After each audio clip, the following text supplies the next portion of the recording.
there we go. Unexpected, victorious Tornado Energy. 2016 Wargaming .NET League World Champions.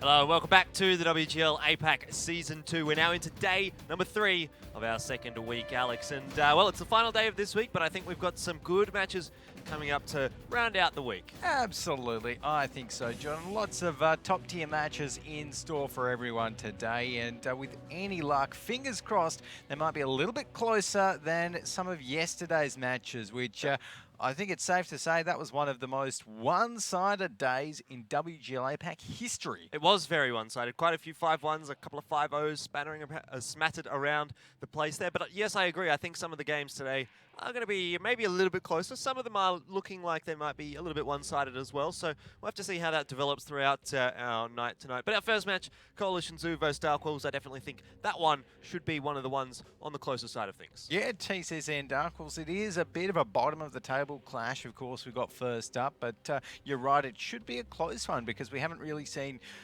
the bottom of the ladder play too much this season, I think. Yeah, well, speaking of that one, we've got a few more, obviously, after that as well. Let's have a look and see what's coming up for us tonight. As we said, Coalition Zoo and Dark Horse to start things off.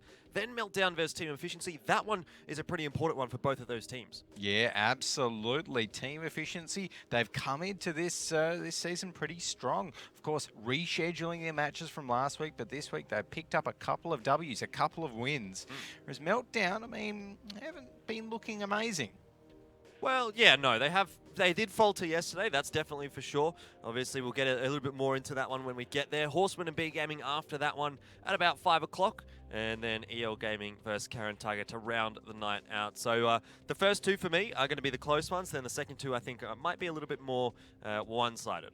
Yeah, I would agree with you there, I think. And, well, EL Gaming and Karen Tiger, I'm actually really excited to cast that one because, well, EL Gaming, they haven't really had any trouble with any team this season so far, even some of their previous sort of kryptonite teams like B Gaming. So facing off against Karen Tiger, who's really been looking great this season, should be an interesting matchup. I definitely think it is more of a case of really who or how many rounds Karen Tiger is going to be able to get against EL Gaming than whether or not Karen Tiger is going to be able to get up over EL Gaming. Because to me, it feels like EL Gaming still too strong at the moment. It's just how well the other teams can compete against EL Gaming. Yeah, well, I'd agree with you there, I think. And so far, the other teams just have not been able to compete particularly well against the powerhouse that is EL. So we'll see how that goes. But the first match of the night, let's take a look at TCZ's lineup here to get us into the fray, I guess. Yeah, a bit of a refresher. We did see them yesterday. They didn't have the greatest of times, to be honest, against EL Gaming, which is fair enough. Earlier on this week, they faced Team Efficiency as well, and, well, that didn't go too great for them either. So definitely not having the greatest of weeks so far, going up against some of the really strong teams in the competition. But now up against Dark Horse, this is really their chance to get their first win on the board. Yep, absolutely. Hopefully TCZ will be looking pretty strong against Dark Horse so that they can put that W on the board. And the Dark Horse, they're not going to be an easy opponent for them, I don't feel. I think we will be seeing a close one because the Dark Horse, of course, this season, have had a few little tweaks to their roster. And it's been interesting to see how it's played out. Gomley, of course, still a bit of a mainstay, a big heavy tank player there for the Dark Wolves. But you know, we've seen Spitz do some work this season, Lambert as well, and Yui, who has an in-game name that has a lot more U's than that. Yeah, it does indeed. And well, look, Dark Horse haven't started off with a win either. So both of these teams actually at the moment yet to find a win. This is going to be the first win for one of these two teams, whichever one picks up the victory here. So really a good chance for both of these teams to finally find some points and get themselves, you know, just a little bit up on the scoreboard. Absolutely, it is. And I think let's take a little bit of a look at our predictions for this one because I'm taking a look down there and both of our predictions are a little bit different because you actually are favouring the Dark Wolves to take this one out, Jordan. Yeah, look, I think they maybe are just marginally stronger. I guess it depends on which Coalition Zoo shows up as well, because we have seen some good stuff from the Coalition Zoo throughout this season so far. They've had a couple of decent rounds, like on Muravanka against Team Efficiency, Prokhorovka against Meltdown. They have had those little sparks where we've thought, oh, okay, maybe something's going on here. But then they've always faltered, and I think that's maybe where they're going to find their difficulties coming out here. Maybe they're going to have a couple of nice rounds against Dark Wolves. Who knows? But I feel like Dark Wolves are going to be able to come through in the end. It's going to be very close for me, though. I'm saying 5-4. So really, in my opinion, this one could pretty much go either way. Well, yeah, I'm going to be going with 5-3 to TCZ because I just feel like they have been playing quite well so far this season for TCZ. It's about time they picked up a win. I don't think we're going to be seeing, last season's TCZ where they just never got a win against any of these top 8 teams from memory. So I'm definitely crossing my fingers in this one, picking TCZ, but it should be. It should be a solid bet if Madhouse can, really get behind his team, call the shots well. If they get on Prokhorovka. It's definitely a bit of a struggle to really, I guess, see which of these two teams is going to come out ahead. Last season, both times they faced each other, it was 5-4 in the favor of Dark Wolves. So again, very close. And now having a look at the map picks coming out here, Prokhorovka, actually the first pick by Dark Wolves. In response to that, Coalition Zoo picked up Ruinberg and Ghost Town, and Himmelsdorf being the final map left in the pool, with Muravanka being the tiebreaker. So how do we see this one going now that we know the maps? Well, now that we know the maps, I really like Prokhorovka first for TCZ. I'm sure they can win a map on Ruinberg as well. Look, I'm actually really liking this for TCZ. I'm going to be sticking with my prediction, 5-3. Hopefully TCZ can 2-0 Proc. I think if they can do that, then they're in for a good run. Yeah, you're right. I think it really does come down to this first map. I can see Ruinberg, Ghost Town going one apiece. Even Himmelsdorf I can see going one apiece there. So, if either of these teams are able to pull off a 2-0 on Prokhorovka, then that's when things are going to start to, maybe get the ball rolling. I do feel like I favour Coalition Zoo slightly on Prokhorovka, though. I think they have maybe a bit of a better grasp of it than the Dark Wolves. But if we do get to that tiebreaker map on Muravanka, then I think I'm going to have to lean over towards the Dark Wolves. Yeah, you reckon? Well, I think that's a pretty safe bet, I guess, on Muravanka. We haven't really seen TCZ look sort of amazing so far, I guess. So fair call, I think.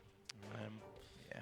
Interesting to see how this one goes. I mean, it is really quite an important one for both of these teams because we don't expect them to get really any wins on the board against some of the top, say, 5 teams. But now that they're up against each other, that's when you really need to separate yourselves from the bottom of the pack. But if you want to get out of that 8th or 7th position, you need to be winning games like this. Yep.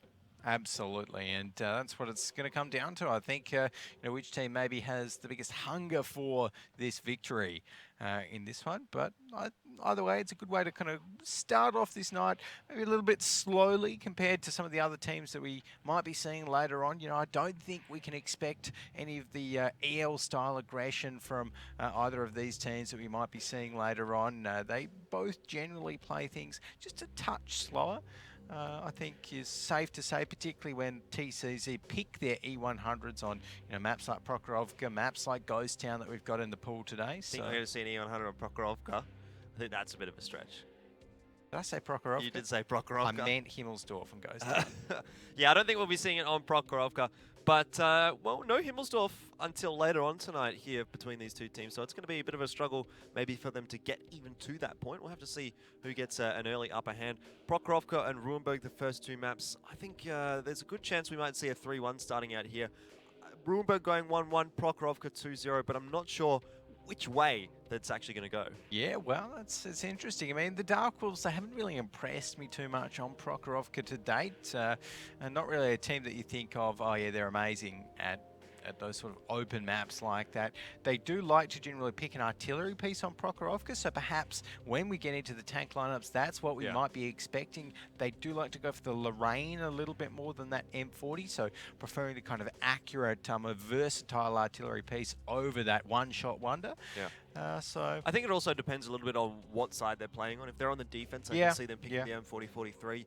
On the attack, though, I definitely think they're going to be picking up the Lorraine. For me, Coalition Zoo, they're sort of pocket picks are going to be more in the line of the S-tanks, The S-tank, or yep. well, really just tank destroyers in general. That Yep. seems to be where they fall back to. The T-95s we've seen from them, the T-110-3s we've seen from them, the S-tank, the UDES, we've all seen that sort of stuff coming out from Coalition Zoo, and no other team really sort of has that diversity when it comes to tank destroyers. Yeah, you're right. So we'll see whether that diversity ends up paying off if TCZ do decide to lock it in. I really like most of their picks now. Like, they've still got a few times when they default back to the E100s and it just never goes well.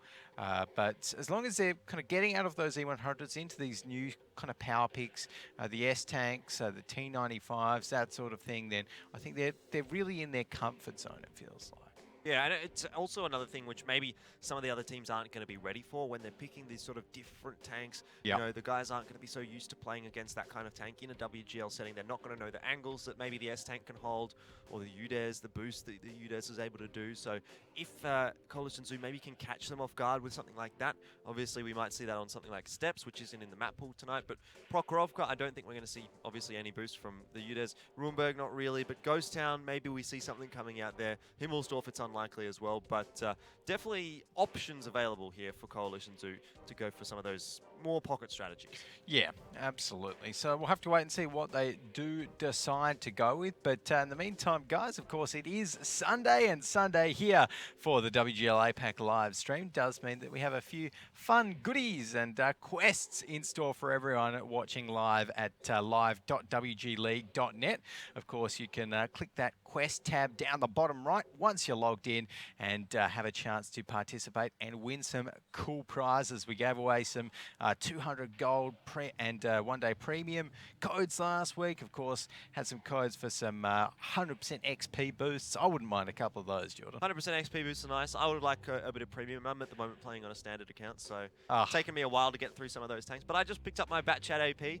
Having a good time in that one. Yep, nice. Well, I'm still grinding up the Swedish tank destroyer line. I'm on the tier 6 at the moment, and it's going a little bit slower now, but it's always very nice once you hit the next one in the Swedish tank destroyer line, because, you know, with the Christmas event, of course, you can just sell the last one and you're like, oh, I've just made a bit of money. Yep. Rather than the normal way of grinding tanks where you pay X amount and you're like, oh damn, I have to sell this last tank. You know what I actually did was I free XP'd the first 4 tanks. Oh. The first 3, I suppose, given that you get the first one for free. And then I bought them and then I sold them back and I made a profit, and it was really good. Right. Because you bought them for 100% off and then you sold them back for the regular price. It was great. That's pretty good. That's next level strats, I think. I'm up to the tier 5 now, but I haven't actually played a game in it yet. Yeah. Anyway. Tier 5's not bad, actually. Yeah, so having a look now at the two teams, or at least 2 of the players from the 2 teams, Backong and Madhouse. Total damage, well, that's well in the favor of Madhouse at the moment, which obviously indicates his average damage is probably going to be a little bit higher there as well. So it's looking a little bit more favored on the side of Madhouse, but Backong does hit a little bit more of his shots. Yes, absolutely. That hit percentage for Madhouse, about 59%, Backong about 67% in that one. But it's always great to see this sort of stat comparison. Madhouse, you know, that 2.1k average damage, that is a very, very, very nice amount of damage that he's been putting I always out. sort of look for just above or around 2k damage as being sort of a good par score. Some of the the guys that with like the higher levels of average damage are sitting around 2.4, 2.5k. And some of the lower ones, you know, down towards that 1,000 mark, which is obviously not quite up there with Madhouse at the moment. So Madhouse, I think, for his team, really doing a good job getting above 2.1k.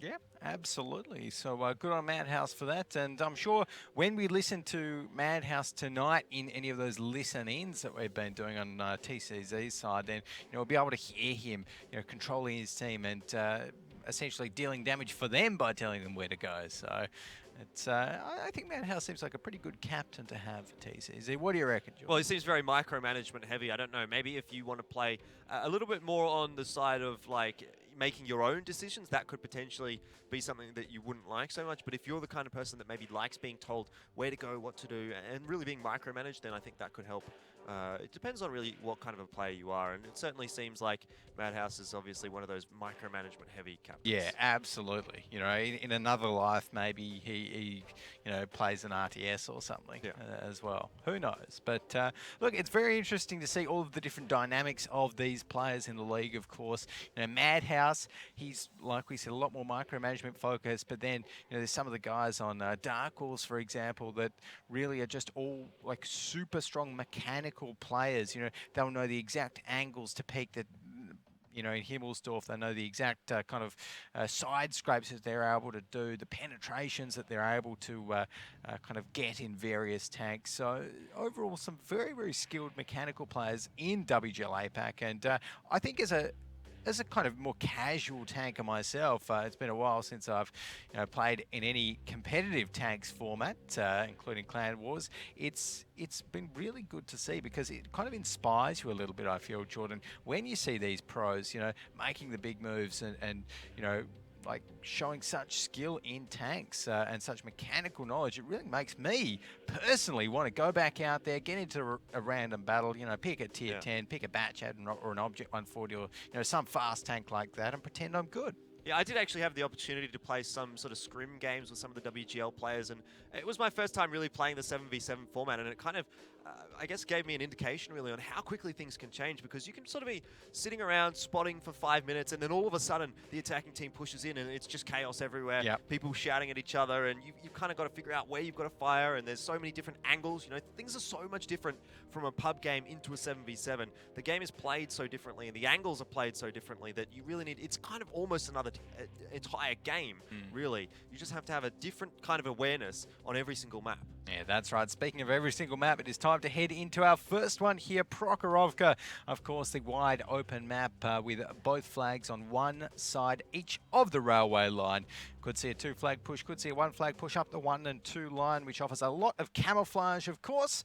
But there's only one way to find out what we will be seeing, I think, Jordan, that is to jump in game. And the tank picks are going to give us an indication. So there is the STRV straight off the bat from Coalition Zoo. No surprises for that one, with probably Madhouse going to be taking that one away. What is interesting to me, though, is Dark Horse here have decided to take an STRV of their own. Okay, well, that's interesting. Dark Horse going to be going with that one as well. They've also got a T110 E5 in their lineup. So on the attack, it'll be interesting to see if they can utilize that well. Maybe... probably to me says a 2-flag push might be more on the cards than a 1-flag push. But yeah, look, the Dark Horse adapting to the new meta, you know, picking that S tank. I'll be interested to see how it goes. We're about to find out as we do get underway with the first one of the day. Looks like Coalition Zoo starting off on the defensive side, Dark Horse on the attack. Dark Horse for the moment heading over towards the 2-flag side of the map. Batcong with an early scout in towards mid. Coalition Zoo as well with a pretty heavy defense over towards this side of the map, so Dark Horse will need to be careful when they start to push up the hill here. If they do get spotted out like Batcong just did, they will have a few shells fired in their direction. Nomad looking to push forward towards that hill. I think he's going to be one of the scouts along with probably Lion, who's pushing forward next to him. Yeah, it's looking like it right there. So some very aggressive early pushes there by Dark Horse. I like the fact that they're heading towards the 2-flag. The team does, I feel, work a little bit better on that 2-flag with that T110E5 in the mix, the IS-7 as well. The STRV 103B. If that S-tank can get up the top of this hill, and if the Dark Horse can wrest control of it from the TCZ guys, then you're going to be sitting pretty. Nice bit of angling there by Lion. Not sure if it was intentional or just a little bit lucky, but Lambert bouncing off the side of his track, and now Lambert is under a bit of pressure. He's not in a great spot to be in a T110E5. A couple of bat chats up on that hill can get some shots in towards him, so he needs to be careful with his positioning, and there's an exchange of fire really going on here, but not a huge amount of damage actually going over to either of these teams. Waiting really to see what Dark Horse are going to be able to do once they start to get involved in this battle from the top of the hill. Lion just peeking a little bit too far forward, taking a shot there. Dark Horse starting to gain control of the hill. Look at this. These bat chats just ready to pounce here for the Dark Horse. And TCZ, yeah, they're feeling the pressure, but so far they haven't really sacrificed too much. Lion's taking that one shot, but overall, they should be ready for this push. Spitz in the STRV has been spotted out. Not going to be so easy to remove from that position if he's angling his armor correctly, but looks looks like a couple of the shots are going to go into the side of his tank, and oh, he's in all sorts of trouble here now. Lion's got plenty of free shots right into the side of his tank. Now he can't get so many, but the Batchats coming across now for the Dark Wolves. This is all gone wrong for the Coalition Zoo. Nomad, the one surviving, but not for too much longer. Lion, his teammates already gone down. Krazib at least able to take down the STRV of the Dark Wolves, but we're going to need to see at least one more kill go the way of Coalition Zoo, because Dark Wolves have started off with a very nice little bit of a bait setup there. Yeah, absolutely. Brilliant little trap there by the Dark Wolves, and TCZ, they're going to need to stay focused, stay composed to try and come back from this. They have got Madhouse right at the back, dealing the damage, but Spitz going down, Backcon going down as well. TCZ coming back. Should be a little bit of a lull here for the Dark Wolves now that those guys are going to be on the reload, and we do need to see some response from Coalition Zoo, and that is exactly what we do see. Madhouse picking up one. Lambert able to get a shot into the ammo rack of Joke, but he does have a repair kit available, so no worries in that respect. Lambert does get taken down by Madhouse. I think that's his either second or third kill for the game, and just because of those Batchats being on reload now, Dark Wolves have really lost the momentum in this round. Yeah, just like that. And the Dark Wolves potentially, after getting those 2 early kills onto TCZ, they could have backed off. They could have tried to retreat, tried to get those reloads happening, because look what's happened. They've pushed in and they've overextended their tanks without enough shells in the clip, and they just took too much damage while doing it. Their S-tank got almost completely destroyed. Their Batchats got ripped apart right after they came over the hill, so just wasn't worth it in the end for the Dark Wolves. Caviar trying to get last desperate bits of damage across, but really it is what it is now for him. He's basically got not long for this world. He's on the reload and he's going to be telling it out of there, but really there's no other way that this can end than a Coalition Zoo victory in the first round of Prokhorovka. Yeah, there we go. So TCZ should be able to finish off Caviar from there. Actually, Madhouse in the S-tank. Brilliant little sniping shot. He got quite a few kills that time, and I think he was probably pumping out the damage there as well. Oh, so absolutely. It just felt like Dark Wolves really positioned themselves in a position where they were like, okay, Madhouse, please shoot me. Yeah, well, exactly. The entire time the Dark Wolves were pushing over the hill there, you could just see in the back of the camera, Madhouse sitting right at the back of the rail tracks in that S-tank, in the siege mode, you know, and just peppering them with shots. And an S-tank has very, very, very, very high damage per minute. So when you let that happen, it's just a key to disaster, really. And part of the problem for Dark Wolves as well is I felt like they kind of played a little bit too aggressive with their own S-tank, pushing him forward. He was kind of caught off in a couple of angles, lots of easy shots into the side of that tank. You know, when you're facing the front of the tank at that kind of an angle, it's going to be difficult to pen, but Lion got 2 or 3 shots in with the Batchat from the side. There was a couple more coming from down the northern end of the map from Coalition Zoo, so it just felt like maybe it was a little bit too aggressive with the S-tank. Yeah, and I wonder how much the Dark Wolves have actually played that S-tank, or whether it, you know, it really is just a bit of an impulse pick, trying to try something new, because it didn't feel like that S-tank play was to the level that we've seen from someone like Madhouse. You know, like you said, not keeping the tank straight on and angling it a little bit. That could be a killer in the S-tank. Well, let's have a look at the replays there. It was obviously quite a nice performance from the Coalition Zoo. And, well, things started to go wrong pretty quickly for the Dark Wolves. Obviously, we're a little bit further on in the piece now. Caviar, the final one surviving. Yui goes down. I mean, really, at this point, there's nothing that Caviar can do. Yeah, absolutely. And taking a look at the damage stats there at the end of the battle, Madhouse in his S-tank, to no surprise, got 3,000 damage off. Krazib there in that 113, not doing too badly either with 2.7k. But, you know, the Dark Wolves, if they played their S-tank right, that's what, you know, that's the tank from their side that should have been sitting up here in the top 7 scoreboard. But well, I mean, there was quite a few Batchats on the Dark Wolves lineup there as well that are mysteriously missing from the top 7. They were the ones to jump in there and begin the fight, really. So you'd have to think, you know, where's the damage coming from those guys? It's not like they were out of position. They weren't able to get the shots in. They were definitely in positions to do the damage. So we'll see how many of the shots they were able to actually connect. Yeah, well, we will see. Who knows? But right now, look at that. Yeah, Spitz in that S-tank. I think he needs to go back to the training grounds with that one. With only 338 damage, and it is such a difficult tank to play. You know, when you've been playing just about any other tank, because typically speaking, you know, it's not that bad to tilt your tilt your tank a little bit on an angle and, you know, get a bit of an angle going with your side armor and that sort of thing. But obviously with the S-tank, the side armor is just so paper thin, you need to be directly facing the enemy, otherwise it's just going to be a very exposed kind of paper tank almost. Yeah, so I will worry, I suppose, if we see the S-Tank coming out again here from Dark Horse. I don't think they've really recognized how they need to be using it. Maybe on the defensive side, they'll have a little bit of an easier time. Don't need to get it into such a forward position like that, but it just seemed like it wasn't really successful at all for them. It didn't seem like something that I think they should be picking again. Yeah, look, I mean, unless that was just a really off game from Spitz, then I would definitely agree with you, I think, Jordan, because that was very ugly to watch, it has to be said. But overall, look, Spitz, maybe he can come back, maybe he can show everyone that he does know how to play that S-Tank. But it is interesting to see how the S-Tank goes when you've got a player who just doesn't really understand it, or for one game has a super off game, because it can be such a liability to the team, like we've just seen there. On the other hand of the coin, on the other side of the coin, I suppose things are looking pretty good for Coalition Zoo on Prokhorovka. They've had some good results on it, but I wonder if they're going to fall into the same trap that they did in Season 1, where, you know, they started off Season 1 looking really good. They picked those E100s on Himmelsdorf, Ghost Town, whatnot, and kind of caught their opponents off guard. Seems like maybe they're doing the same thing here on Prokhorovka with the S-Tanks. People aren't quite used to versing the S-Tanks just yet, and maybe 3 or 4 weeks down the track, Coalition 2 are going to need to adapt, and that's not what they managed to do in Season 1. They continue to do the same strategies. We're seeing the same strategies even here into Season 2 on the likes of Himmelsdorf from Coalition Zoo. So I think, you know, sure, it's working now, but my question is going to be, how are they going to be able to continue the success on Prokhorovka down the track?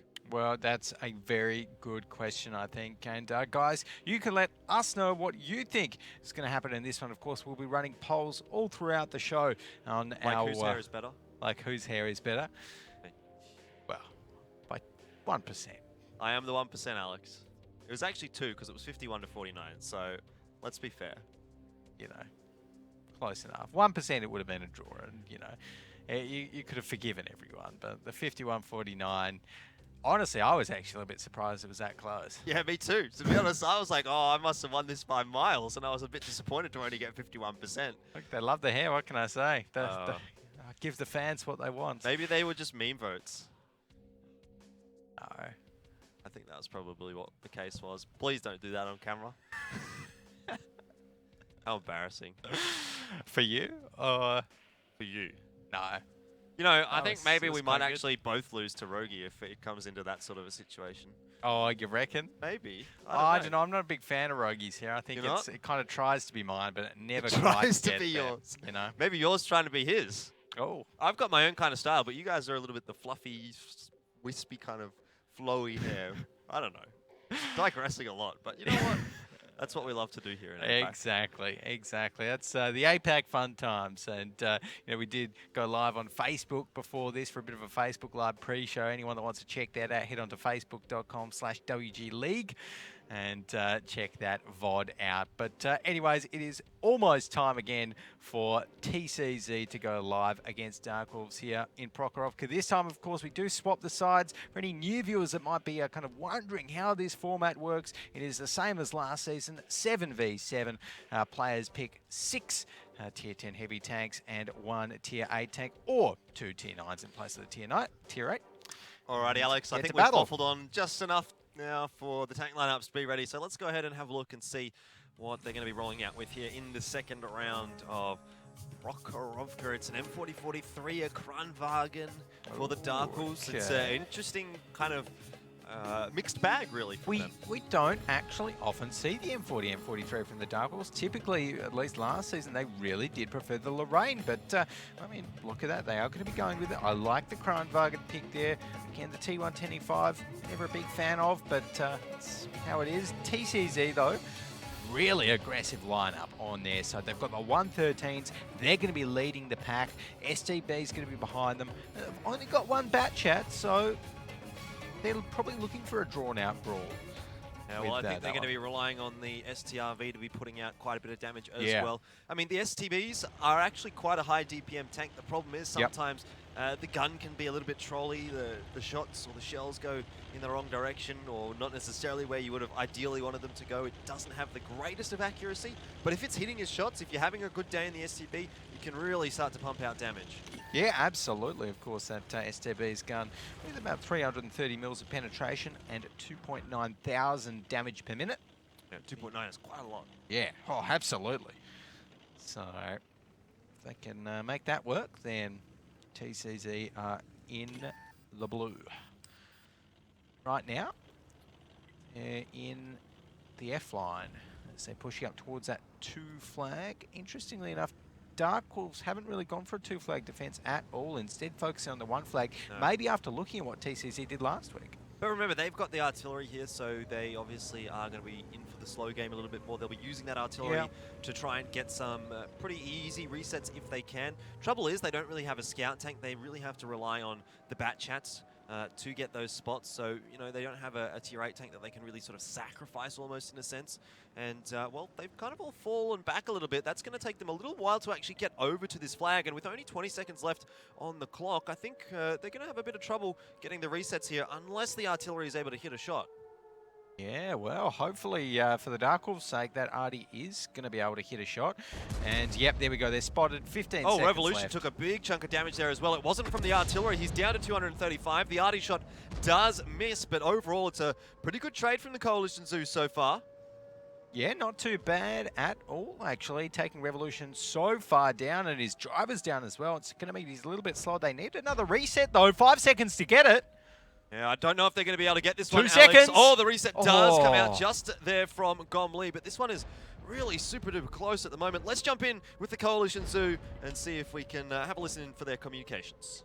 Be careful. Reloading. Artie's All guys on cap. I'm lit. Moving again. Yeah, stop moving. Erratic moving. Kran is finished 6, firing. He 5. captured No him. man, if you're lit, move. Bad chat's up. Bad chat shot me.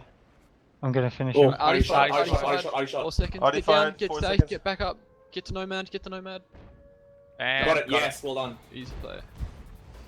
GG. Alrighty, well, pretty convincing win there actually for the Coalition Zoo, and Yeah. you know, some pretty hectic comms as well. A lot of people yelling out, "Artie fired, Artie fired." Yeah. You know, only needs to be said once, but still, they got the job done and seemed quite content with themselves getting the 2-0 there on Prokhorovka.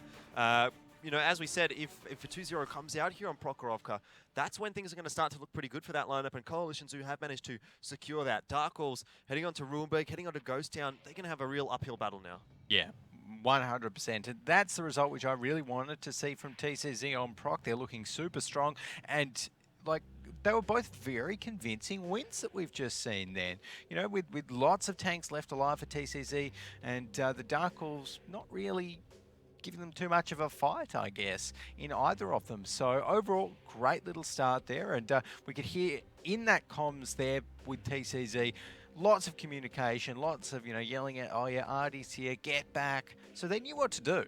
Yeah, well, let's have a look at the battle stats there. I think it's probably going to be maybe the 113s up towards the top. Actually, STB, towards the top. 3000 But DPM. Krazib did a pretty good job again in the 113. A little bit missing from Madhouse in the STRV, but he wasn't so much in the fight there, I suppose, as those guys on the cap. Exactly. There just wasn't that much damage dealt in this battle. And Yeah. I think that's why we're seeing only 844. Madhouse was still the 5th top damage dealer, which is pretty respectable. But at the end of the day, when the tanks, you know, when there's like 2 kills or something like that, there's not going to be a great amount of damage dealt. So Yeah, but good stuff from Joke and Krazib. All of their shots almost must have connected. yeah. 4 shots fired from Krazib, nearly 2k damage dealt. That's impressive. very good from him. And well, Pac-Manius in the 1390, can't really blame him. Didn't get much done there. It's not the most accurate of guns, and in a kind of a hectic fight there, like it was with tanks peeking up and down, it's not always so easy to get the shots across in the tier 8 French light tank. M4043 of Batcong didn't manage to get anything done, and that's really where, well, apart from the Kranwagen, the Bat Chat, and the Bat Chat that didn't do any damage, that's another issue for Dark Wolves. like it's funny because I've always rooted on the Dark Wolves to pick the M40, or rooted on any team to pick the M40 in place of the Lorraine. But in a situation like that, where we're actually defending a cap and you lose to a cap that you can't get a reset on, unfortunately, the Lorraine is better because Yeah. the Lorraine will hit more of its shots. And in that scenario, you just need a shot to hit. You know, the main capper, I think it was the AMX 1390, one of the bat chats right at the back of the cap that had main the most. capper? The main capper. Hey, Kappa's in the Yeah, chat. the main capper's in the chat. Yeah, well, look, to be honest, I agree with you. Although, in saying that, the M4043, maybe a bit of a bigger splash area, so you could argue it might be easy to hit things It's like not that. not that much bigger of Right. a splash area. Well, I mean, at the anyway. end of the day, if you want splash, you want a tier 10 Artie. Or you want the British Arties. Yeah, the British Arties. I actually think the British Arties, the tier 9 British Artie, it doesn't actually have the most splash of all of them. The tier 10 does though. Yeah. But I'm not a very accomplished artillery player, so I might subscribe to your personal or professional opinion on that one, to be honest. But yeah, look, for Coalition Zoo, 2-0, good start to this this series. Now moving on to Ruhenberg. Do you think that one's going to be a 1-1? You think Dark Wolf's going to be able to pull one back here? well, look, it's interesting because the Dark Wolves, they really did not look strong there at all. And No. you know, going off yesterday's performances as well, tricky. It's tricky, but I think if we see a 1-1, it will be a very, very close 1-1. But yeah, let's go with that. One No, apiece. I'm actually probably going to throw my lot in with the Coalition Zoo here. I didn't think really there was anything all that impressive from Dark Wolves so far there on Prokhorovka. Coalition Zoo, I think it is their map pick as well here on Ruhenberg, their first map pick. So I'm feeling pretty confident for them, just quietly. Yeah. Okay. Well, Even though I've said it to the entire stream, but you know, just quietly. just quietly to all, To- whatever, 500, 700 viewers that we've got, who knows? Who knows? Anyways, but yeah, I think I wouldn't be surprised to see TCZ go 2-0 here on Ruhenberg. I mean, I wonder what they'll pick. Like, they have maybe struggled a little bit recently in last week's matches on that they played on Ruhenberg. I don't want them to pick any E100s because if they do, then my prediction's going to be going downhill. But as long as they stick to some of the newer tanks, maybe a grill lineup. I feel like if they're going to go for a tank destroyer though, we'll probably see a T110E3. I think maybe on the attack. Yeah, T110E3 on the attack can work, absolutely. The T110E3 then maybe a couple of super heavies to push on Like an towards that E100, a couple of E100s, a T110E3, push towards that city cap. That feels like kind of a more Coalition Zoo oriented strategy. It does. But I don't know, I'm always reticent about TCZ and E100s now because I think every team has played against TCZ E100s so often that they know exactly what to expect. And, it's a little bit like showing your hand at a poker game and then expecting to win. We do often see the mouse strategy coming out from Karen Tiger here on Ruhenberg as well, and they often head towards the 2 flag. Yeah. So I think that's something maybe that Coalition Zoo could employ as well. It seems to play towards their strengths. So there's options. Yeah, there's lots of options. But of course, Ruhenberg here, the reason that there's so many options is it is a very asymmetric map. Both the attack and the defensive sides can be played so differently. You've got the city, of course, over in the west of the map, and a little town, kind of valley or grassy area out on the eastern side of the map where we do often see tanks like the Maus push up to. If you can get in towards that town up the eastern side of the map, then you're sitting pretty. But right now, we will be seeing a Maus. Oh, I got an SU-14 too. That's what I'm talking about. Now, Jordan, you wanted an Artie with splash damage. The SU-14 too will do you well. Oh yeah, what about the FV215B183? I know it's not an Artie. But, Well, you it almost feels like a very similar sort of outlook on the game. But it's an interesting setup here for the Coalition Zoo, to be honest. With that mouse and an IS-7, I think it's 2 flag push, maybe? Really hard to call, to be honest. Very, very hard call, actually. I mean, I'm actually really liking this lineup. It's kind of a little bit creative. It could be, you know what it could be, though? It could be the SU-14 used as a block, like as a defensive block. It's too slow, really, to be used as a block, I think. Are you sure? It's a big target. Yeah, No, but he's sitting back in the city. Okay, exactly. So I'm right. yeah, congratulations, Alex, for the first time in your entire life. Mate, I know my Arties. But look, right now we do see Lion over here. Just getting very early on towards that 1 cap. And the Dark Wolves are reacting pretty nicely here. Well, I think it might be a good time to have a listen in with the Dark Wolves and see how they're setting up for this defense. 조금 시간 있으니까. 당장 그 급할 거 시간을 없어. 한번 끌고 봐. 들어가면서 아직 탭을 183하고 누른 것도 가야 아니고. 위험하니까. 어, 어. 천천히. 아니 바샷이 이런 식으로 막 긁어봐. 이런 데 볼 수 있어야 되지. 야, 나 발포했는데 스판 안 뜨거든? 뺐을지도 몰라. 아, 긁어봐 바샷이. 대롤로 긁어야 돼 지금. 보고 있어.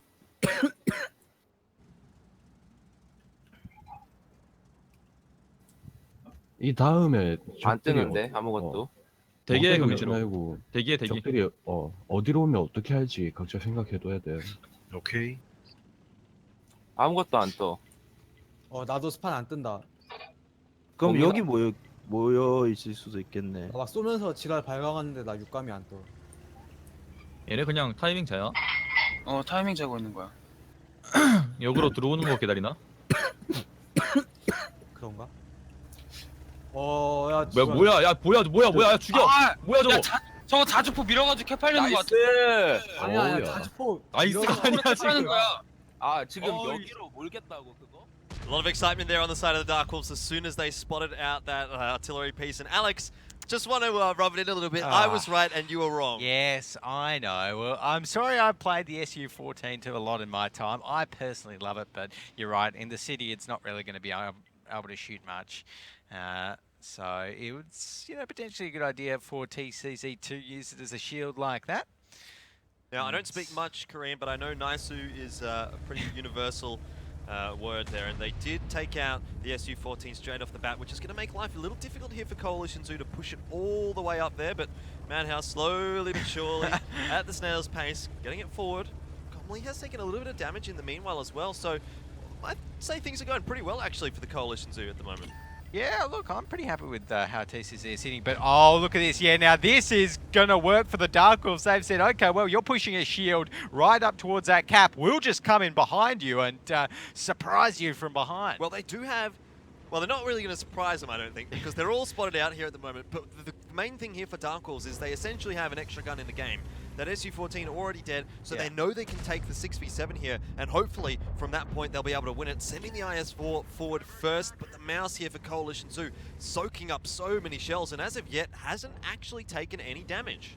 Yeah, there we go. So the mouse doing a pretty good job to start this fight off, but look at this. Dark Wolves coming behind TCZ in a little bit of trouble. Yeah, the TVP, not the ideal tank to be really taking the brunt of the damage there. Krazib goes down early on in the piece. 50 Bs now for Dark Wolves, going to be on the reload. Shouldn't take too much longer for them to get involved in this fight. Still though, I gotta say, I feel like this is working out okay for the Coalition Zoo. I think it's starting to come a little bit undone because they haven't managed to take out any of the Dark Wolves. We've still got Gomli on 14 HP, so DW, they still have 7 guns left in the game, and TCZ, there's just not much firepower there. Joke really needs some backup here. He's kind of on his own in the middle of all of the Dark Wolves, and well, he's not taking too much damage at the moment, but in reality, the Coalition Zoo themselves are. Nomad goes down, another good focus fire from the Dark Wolves, focusing down the TVP, getting that big damage threat off the field. Roby-1 Kenobi and the FE-215B-183 hasn't really been super impressive, might have got a couple of shots off, but it hasn't felt to me like a big threat. And I just think Coalition Zoo have, again, it seems like they've fallen into the same trap as what we saw yesterday, where they've put all of their eggs into that one basket, and once it gets figured out, it just doesn't work. Yeah, exactly.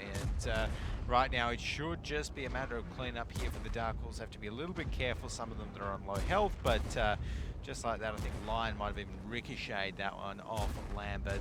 And yep, it's going to be a very simple matter for the Dark Wolves to polish off. Just like that, TCZ looking not amazing in that first half of Ruinberg. Not really. The focus fire wasn't there. There were so many low tanks on the Dark Horse. I feel like we've said this before. Maybe not so much about Coalition Zoo, but just wasn't too impressive, to be honest. Like I said, putting all the eggs in one basket, and the eggs got stomped on by the Dark Horse. Yeah. Well, that's the thing. I don't really like the idea of using an SU-14 too if you know it's just going to die like that, or any tank for that matter, because that was always going to happen. It was always going to get spotted out. Like after they flipped it, they would have had to push it anyway. Yeah. And like, would it be better just having an actual tank in the game? If you're using a CDC and you can actually get onto the flag and be really, really fast about it, then I see the point in that. But just like pushing essentially a lump of concrete, lump of steel down to that one flag, Well, let's have a look at the replays there. Didn't work out too well for Coalition Zoo, whatever the thought process was. As soon as Dark Wolves spotted out this SU-14, they lit it up and got rid of it straight away. Yeah, there we go. So Gomley spotted that one out. One shot, all it took. See you later, SU-14 too. And it was a good response as well from Dark Wolves to come around and really take the fight to the Coalition Zoo from the city there. I really like that. A lot of damage actually done by Joke in the mouse, but he was kind of left alone almost by the majority of the Dark Wolves, and really the focus fire on the Dark Wolves lineup was quite nice. Yeah, exactly. Or target selection even. It wasn't necessarily so much focus fire, just target selection. Yeah, well, I mean, you got to give a shout out to Roby-Wan Kenobi there in that FV215 B183.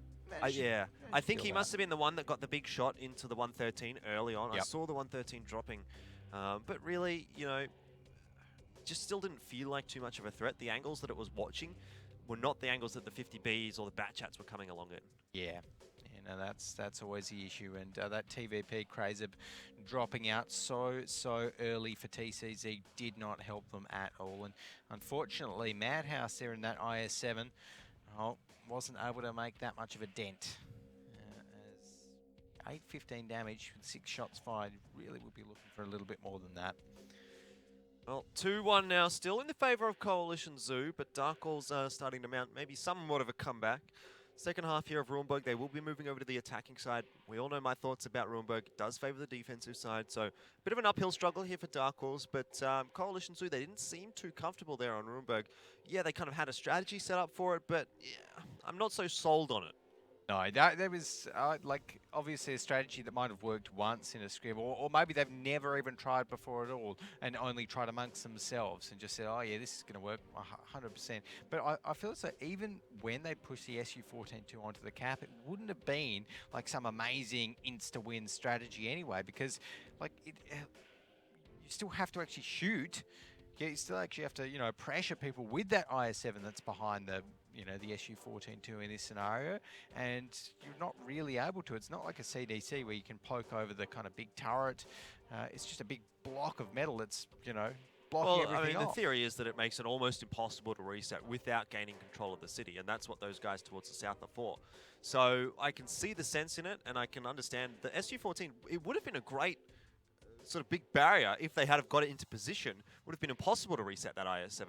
They would have needed to send someone around the back or around the side, but it's really, it feels risky to me to even rely on a strategy like that. It doesn't seem to work out all that much. Yeah, exactly.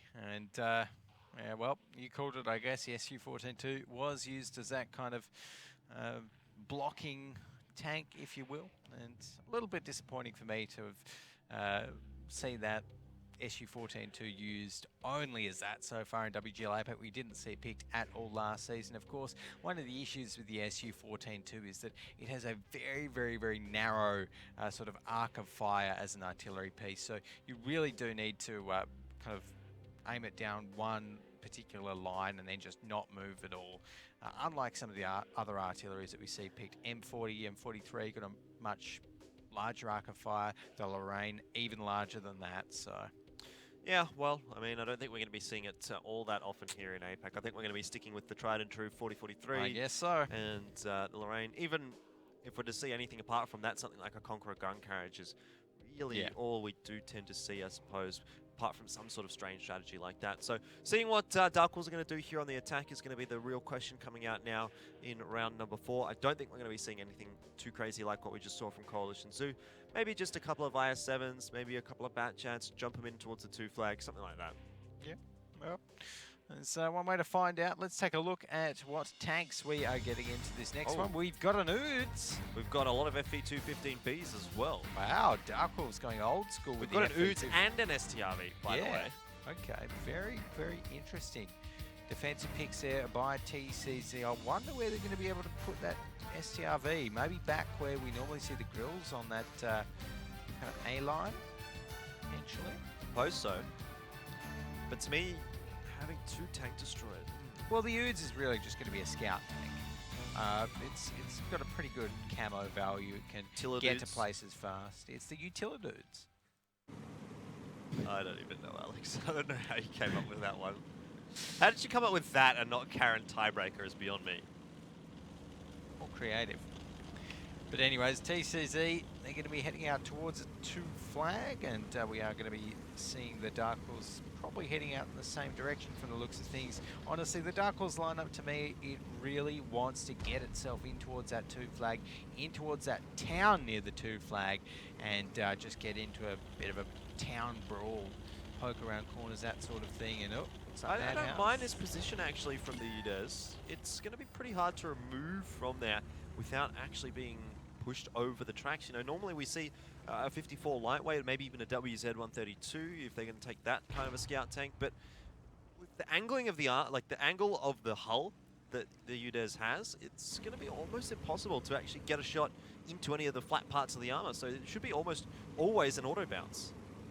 Should be, but look at this. Here we go. The FV215Bs up here are going to be heading right up towards the town, and I'm not sure if I like that for TCC right here. I don't think they're... It's all come undone there for Madhouse. I thought it was going to be nice, but as soon as the tanks get around to the side, there's really nothing you can do there. So they have to give up a tank. Backcon gets dropped relatively low, and it actually does get traded out. So tier 8 for tier 8. But they've used AMX-50B shells, and look at this. Those AMX-50Bs are now reloading to...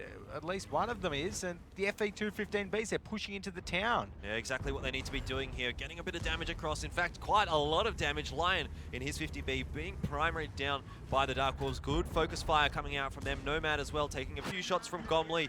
But we do need to see a kill coming out here from the Dark Wolves before that reload comes across here for those AMX-50Bs. Lion should surely be off the reload. Yes, he is. Just waiting to see if he can get into a position to fire. Krazip now taking a bit of damage from Gomley, and finally Lion goes down. Not sure how many shots he got out of that second clip, but a trade. At the moment, I'm feeling like Dark Horse is slightly ahead, but really it's, well, now with those couple of kills, it is well and truly in their favor. But I mean, it still wasn't quite as confident as I thought it was going to be there. Yeah, well, look, I mean, the Dark Horse, the issue was they got in there when TCC, they were all reloading. They just spent, I think, almost 2 full AMX-50B clips on trying to take out an AMX-1390. And look, whenever that happens, like, it was just a big mistake from TCC to do that, to put that much priority on the AMX-1390 going down. And we're seeing them pay the price for it now. Roby1 Kenobi in the STRV as well, in the S-Tank. I think he's probably been pumping out quite a lot of damage. I mean, he's pretty much unspotted this entire battle. I hope so, for his sake. Not enough damage to one-shot Caviar there. I was wondering maybe if he can get these low HP tanks down, do something crazy, but that's going to be that really. Takes the final shot into Lambert. And in the end, Coalition Zoo are going to forfeit 2 rounds essentially on Ruhlberg there over to the Dark Wolves. Not looking good for them. Not looking good for them, unfortunately. And yeah, that lineup of TCZ is really confusing because I don't. To me, the S tank and even the Uds is not. They're not really tanks that I kind of see being great at Ruhlberg defense. You know, it's like pick a grill. I'm sure Madhouse will probably have done quite a high amount of damage in this one, but no, Madhouse was in the UDES. He pretty much did no damage. Oh, sorry. Roby in the STRV. Roby, yeah. Roby, I think he would be up there. Yeah, probably, but would a grill have been better off in that situation? I don't think it was. The issue for me there wasn't the S tank or the UDES. For me, it was the 50Bs using all of their clips or using all their shots. No, that's right. I mean, they used all of their shots on taking that AMX 1390 down very early on, and then we saw just the FV215Bs rolling in. And that's a scenario where, like, why didn't the guys from TCZ have someone looking down that city opening line to be able to spot out those FV215Bs, because they were out in the open for so long. The FV215B is not a super fast tank, so you can spot it from miles away. And they should have recognized that, and Mr. Traffic Controller Madhouse probably should have called, okay, you know, save clips for the 215Bs. Well, let's have a look at the replays here, and we'll find out what the problems were there for Coalition Zoo. Immediately, Madhouse just getting shot from the side. I think maybe if he had been further down in the corner, he might have had a bit of a better time. I think there's a little bit more of a depression in the terrain there, but just wasn't quite where he needed to be there for Coalition Zoo. No, unfortunately not. But here we are. TCZ just got taken apart. Yeah, Roby1 Kenobi got a lot of damage out. He was sitting there unspotted the entire battle, just pumping out shots, but you know, it doesn't matter really when all of your 50 Bs go down without doing a huge amount of work. Yep. And that was the big issue there for guys from TCZ. And speaking of 215Bs, Yui, Lambert, and Revolution there for the Dark Claws, doing a lot of work, over 500 damage each. And Caviar in that bat chat doing work as well. Krazib in his 50B did get a bit of damage across before going down, but he wasn't the one that was focused. I want to see what Lion was able to do, because he really, I think, might have got maybe 6 shots across at best. Yeah, potentially. Let's see. Yeah, I was right. 6 shots, but he didn't manage to connect all that many, only connecting a couple of them. So not too great for Coalition Zoo there. Yeah, and the IS-4 again, I think I'm still not sold on the IS-4 on the defense of Ruinberg either. You know, another Amex 50B, even another 215B, if you're going to be doing a kind of very far back town defense to brawl it out, might have been a little bit better for the guys on TCZ, but not to be, not the case. And at the end of the day, they're going to be walking out of that one 2-0 down on Ruinberg. Well, it's not all bad. It's 2-2 between those two teams after the first 2 maps. Felt like I wanted to say 2 a little bit more. Yeah. Said it a lot. I feel like Richie Beno almost. 2 for 22. Anyway, No. Ghost Town coming out here as the next map. Coalition Zoo, I think, going to be a little bit more comfortable on this one. It's a bit weird to say that, given that Ruinberg was their first pick, but I just feel like Ghost Town lends itself a little bit more towards the Coalition Zoo. They can get those E100s, and the E100s can be very, very effective on Ghost Town as well. And it just seems to be that their play style will work a little better on Ghost Town. Yeah, I would agree with you there. I think, you know, TCZ on Ghost Town, they played it so much last season. It was one of their top maps. And, you know, saying one of TCZ's top maps last season isn't really saying too much, to be fair, but they definitely look comfortable on it, like you said. So here on Ghost Town, we are expecting those E100s to come out of TCZ. The Oods as well is great for the defense. You know, popping it up on the hill up the top there. Yeah. So I think we'll see maybe an RU251 as well. Madhouse seems to like playing the RU251 on the defensive side of Ghost Town. He gets up on the boost, gets the resets across. So that's a potential, but yeah, you're right.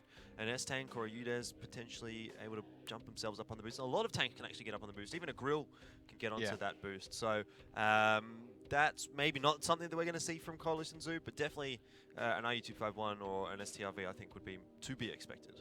I wonder if they're going to be picking any Kranwagens either, because TCZ so far, they haven't been big on the Kranwagens compared to the S-Tanks. Had it a couple of times, I think they've picked it, or the email they've picked at least one or two. But definitely not up to the standard, I think, of the EL or team efficiency Kranwagens that we've seen come out. Yeah, no, 100%. So I would definitely expect Dark Horse to be picking a few Kranwagens here. Of course, a Kranwagen with that super strong hull down, that frontal turret armor that is very, very hard to get through. 113s as well. Great choice here on Ghost Town. You know, we might even be expecting an IS-7, IS-4. I think IS-4 maybe more so on Ghost Town, unless you have a particular strategy in mind for that IS-7 on the attack. Get him onto that flag in the hull down position, see if you can get a bit of cap pressure that way. But aside from that, I'd probably favor an IS-4. Guess we'll find out relatively shortly as we're about to get underway with the tank picks. Yep, absolutely. Probably going to be seeing maybe some T10s as well, maybe a WZ111 or two. So depending on what they decide to go with, it seems like the WZ111 is a little bit more flavour of the month at the moment. But it's not going to be seeing that, and instead both teams going to be going with the E100s here, Jordan. It's a super, super heavy lineup from both teams. E100s across the board, 3 for Dark Wolves, 2 for Coalition Zoo. A couple of IS-7s for Dark Wolves, so maybe a 1 flag push or a northern flag push with those E100s covering off the Death Alley. And the FV215Bs on the other side for Coalition Zoo, a T57 heavy as well. But there is the RU251, like I said. There you go, called it. I think it's going to be Madhouse taking that one away. So he's going to have a big role to play if, in fact, Dark Wolves do make their way over towards the 1 flag with those IS-7s. Yeah, and I think that batch at 25T is probably going to be the AP variant looking at the Dark Wolves lineup. So let's take a look at where they are rolling out to at the moment. It's seeming like TCZ here.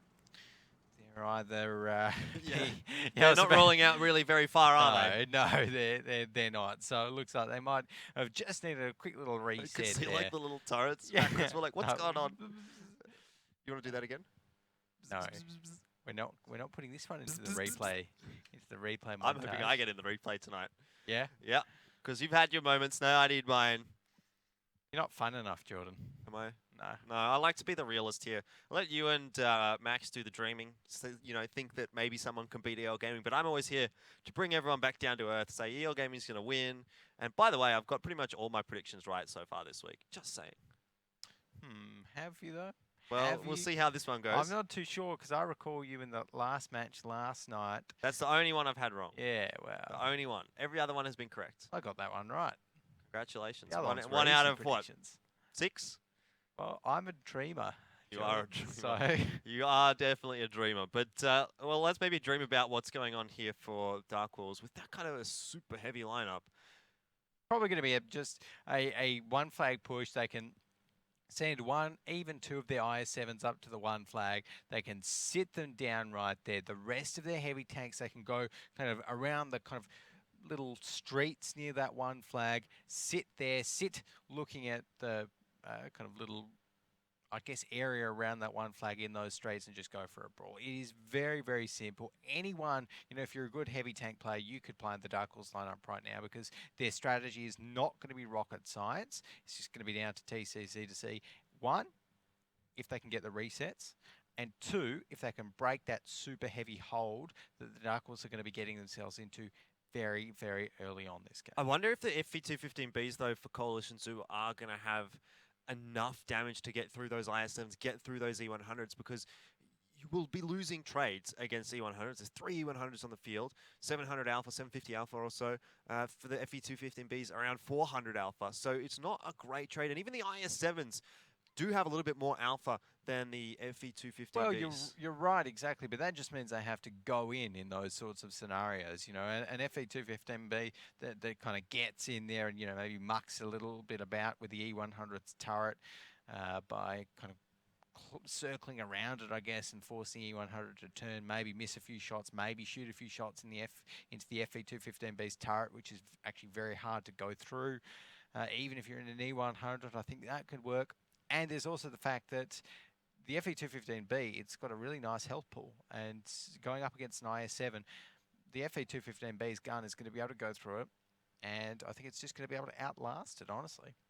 Okay, I think I have a differing opinion to you there because I think obviously the E100s are going to give enough meatiness to that lineup that we'll see. But I just feel like there's not going to be quite enough damage on the field here for Coalition Zoo if those E100s aren't having a great game to get through this massive health pool that Dark Wolves are throwing at them. Well, there is one way to find out, I guess, Jordan, and it is to see where they are rolling out to. Early spots, actually, from Lion, spotting out Revolution there, which is interesting. But as expected, we're going to be seeing Dark Wolves heading in the direction of the one flag. Madhouse up on the boost here in the RU251. So he is going to be playing such a crucial role, and at the moment he's just removing all of those little bits of cover that might not necessarily make it so easy for him to get shots in the direction of the Kappas. Looks like it's going to be Gomley and Yui. Who's the other one in the IS-7 here for the Dark Wolves? It is Spitz who's headed in that direction too, so it's going to be 3 quickly onto the flag, maybe taking a leaf out of EL Gaming's book. Yeah, wow, okay, so Gomley, Yui and Spitz all in those heavy tanks. That's going to make it very, very hard for just one member of TCC to reset it there, and we can see Yui just sitting right back behind that flag. There's a reset. Oh, hit the backside of the turret of Yui and did a very, very minor amount of damage, but that's really all you Another need. one. Nomad in the E100 getting a little bit aggressive there. Takes a shot from Yui. Lots of pretty easy resets coming across here for Coalition Zoo at the moment. I'm surprised Gomley's backed out so far. The E100 trying to get a shot in towards the flag there, and well, he's getting out-traded for the moment.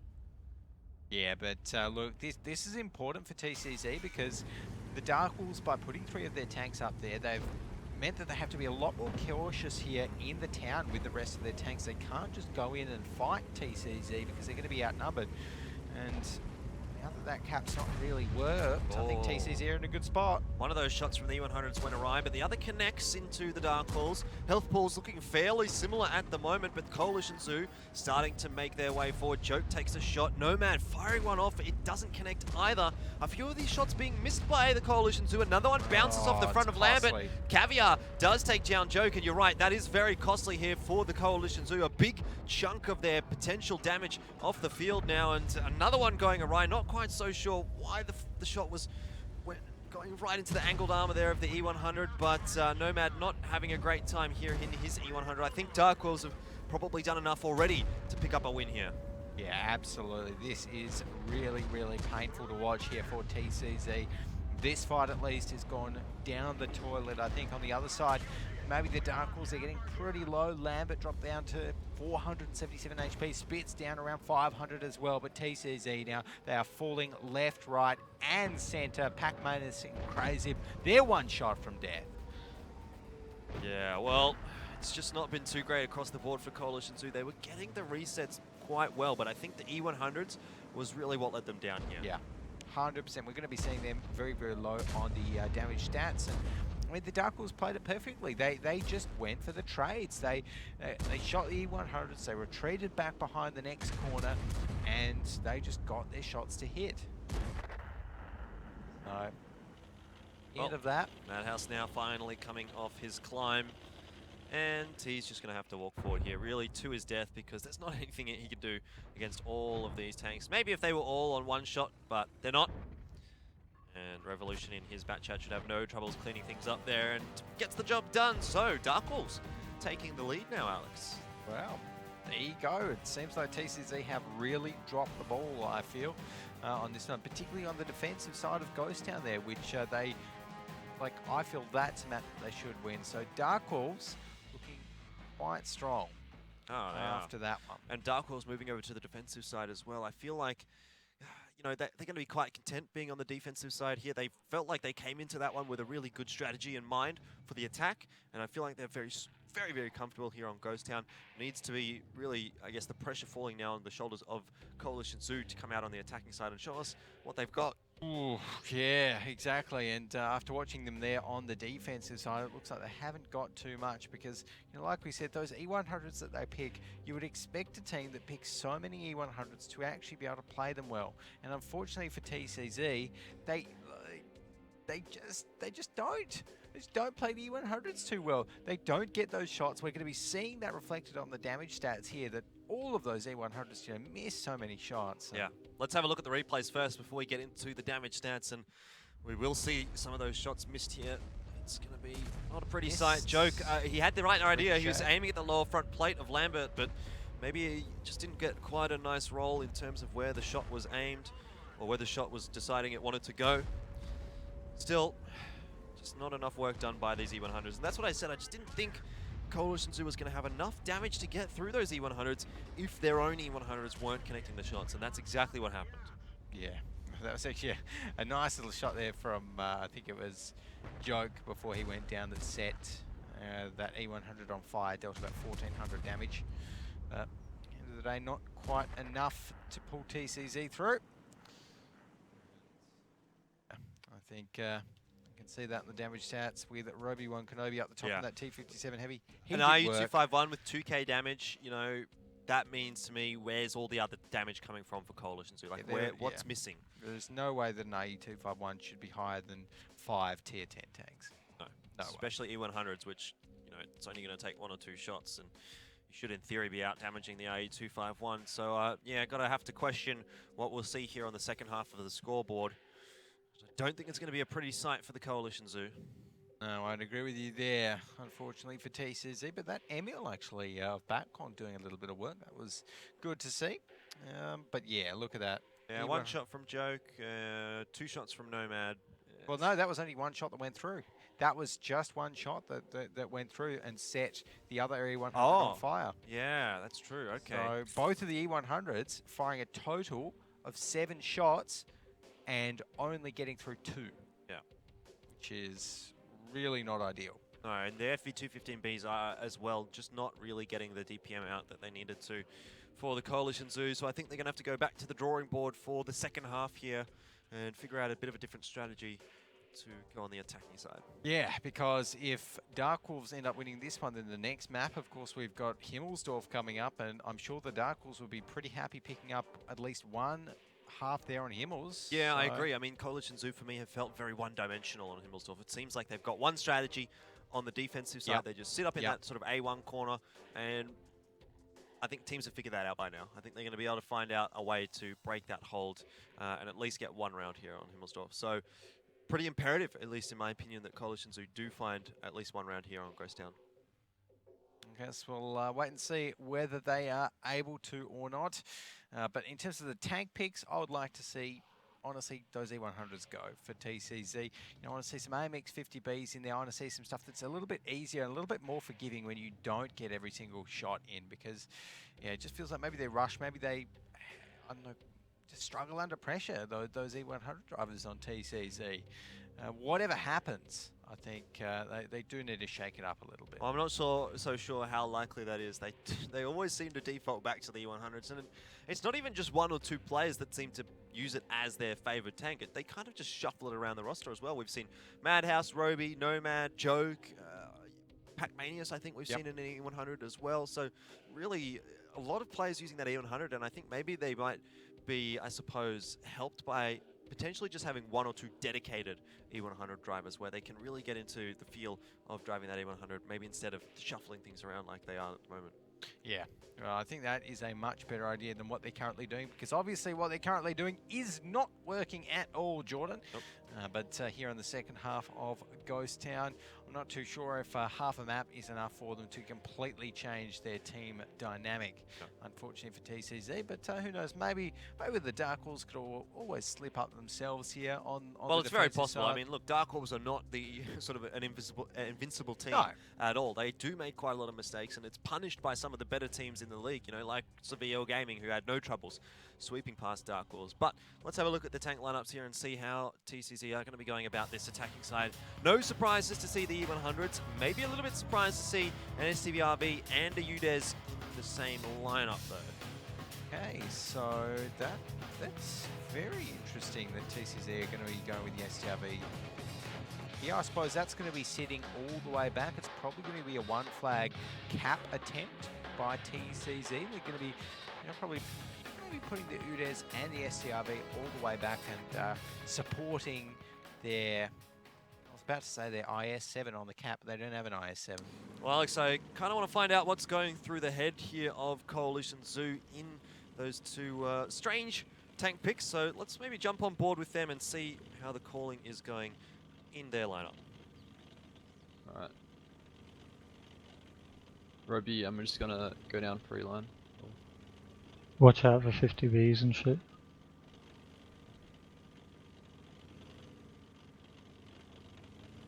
Okay. Fuck.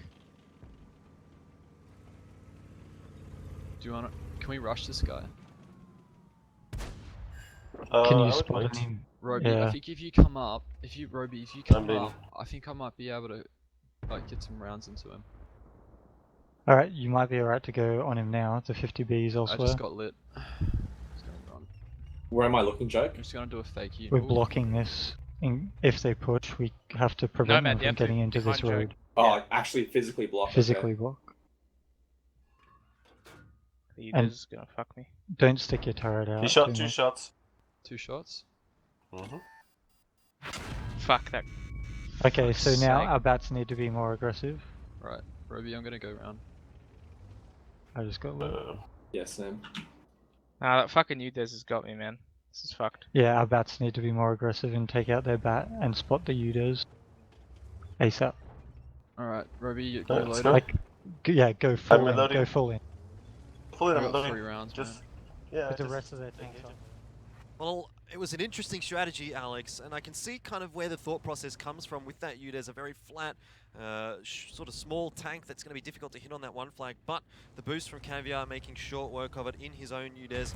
You could see, you know, there was some strategy involved there for the Coalition Zoo. The E100s trying to be, I suppose, blocks for that UDES, but really, everything's come undone just from Caviar here, and now Coalition 2 are going to have to fall back to plan B, and I'm sorry, but at the moment, I feel like Dark Horse are just a little bit favoured in this one. Revolution getting a very, very nice shot into the back of an E100, and have a look at this. Caviar having a great time sitting up on this boost, spotting out those bat chats, and really just getting the damage across whenever he pleases. Yeah, look at that brilliant play there in the URDS by Caviar, and just showing why that Tier 8 tank destroyer is such a danger when you leave it alone. You know, look, another shot, 384 damage. For a Tier 8, this thing puts out so much damage. The issue, though, is for Dark Horse that they have lost 2 Tier 10s at the moment. TCZ, that STRV 103B Madhouse was putting out a lot of damage early on, so they're not out of it yet. The UDES might have a little difficulty getting through some of those E100s at this kind of a range, but it does come down to these 2 E100s, I think, from the Dark Horse being able to get a lot of damage across to Joke, and there's such a big health pool still to chunk through here for the Coalition Zoo that I'm just not sure they're going to have the damage available to them in just 2 bat chats and an STRV. This E100 is going to go down very shortly, and Joke indeed does so. Yeah, look at that. And Joke, I mean, he could have turned around and maybe tried to get a shot against that other E100! Just a little bit too keen Caviar to get off that boost, but it didn't punish him too hard. Thought he was going to do a front flip there, but yeah, now it's just a matter of cleanup for the Dark Wolves, and Madhouse and Lion not going to be able to do too much at the end of this one to stay back in it. And I think again it was just a matter of TCZ's E100s really not having that much of an impact. Well, I mean, for me, it really just comes down to Caviar in that UDES making such short work of Pac-Manius on the flag. I mean, you could tell Coalition 2 really expected that Pac-Manius was going to be a little bit harder to remove from that sort of entrenched position, but it was simple, really, for Dark Horse. Yeah, it's super simple. So, simple stuff.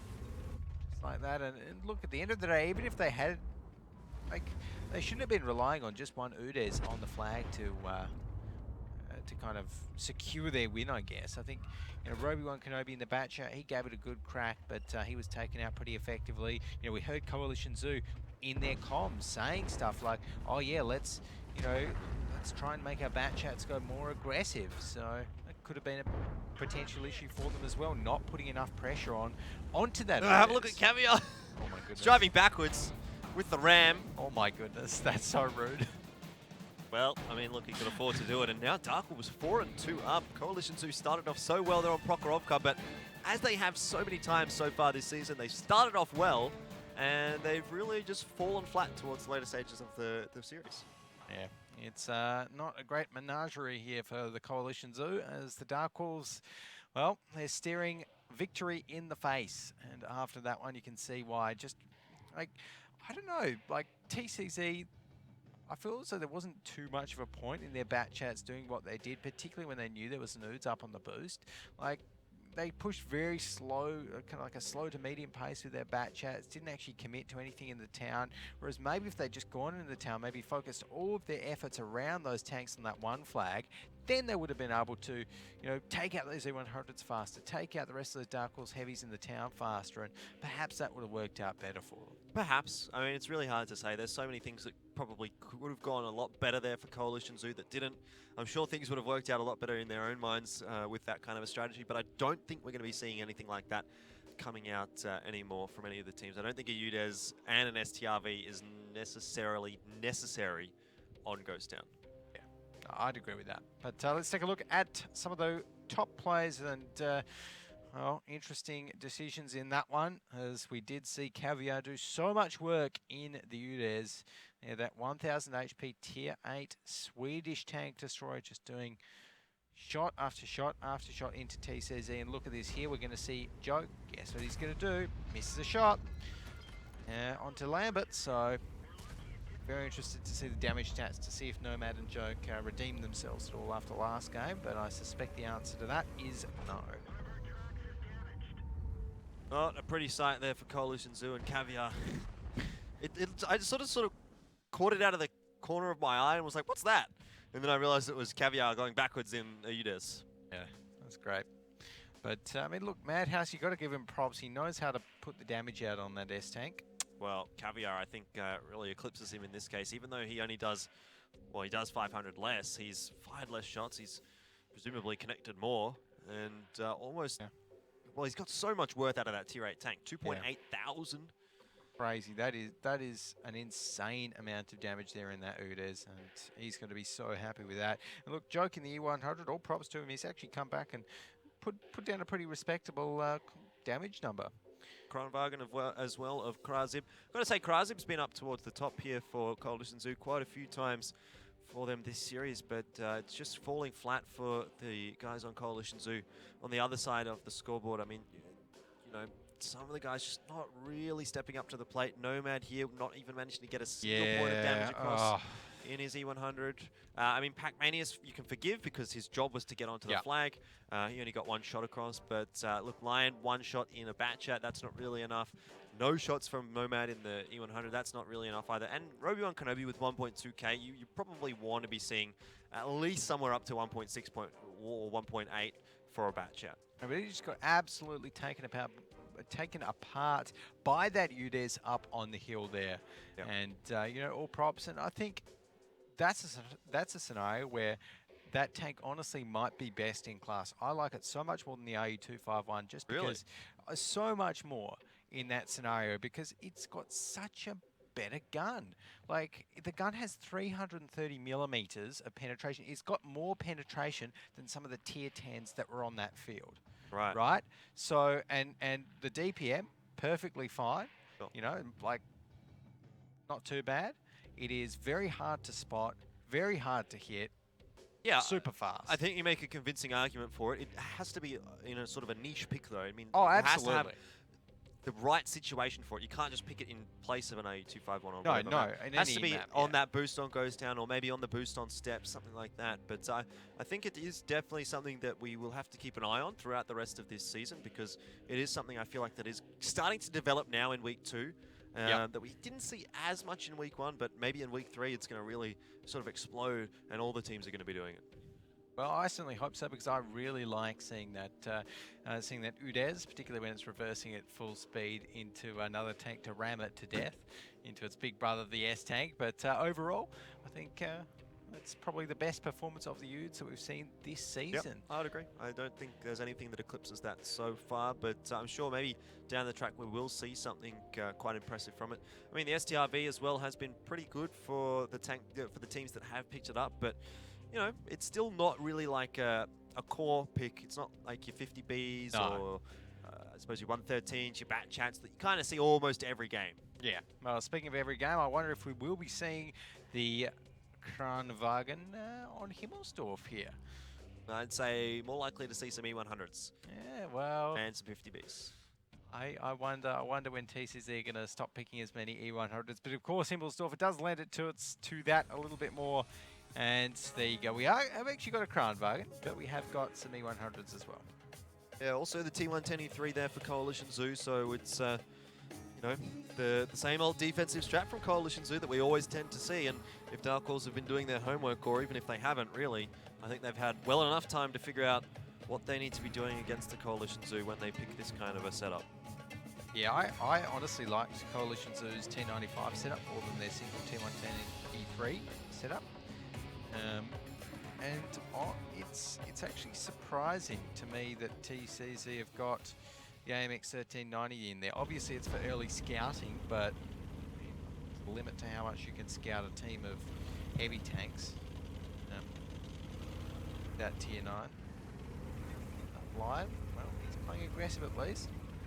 Dark Horse immediately getting very quick up in towards the banana. Coalition Zoo don't look like they've set up for a crossfire into that banana.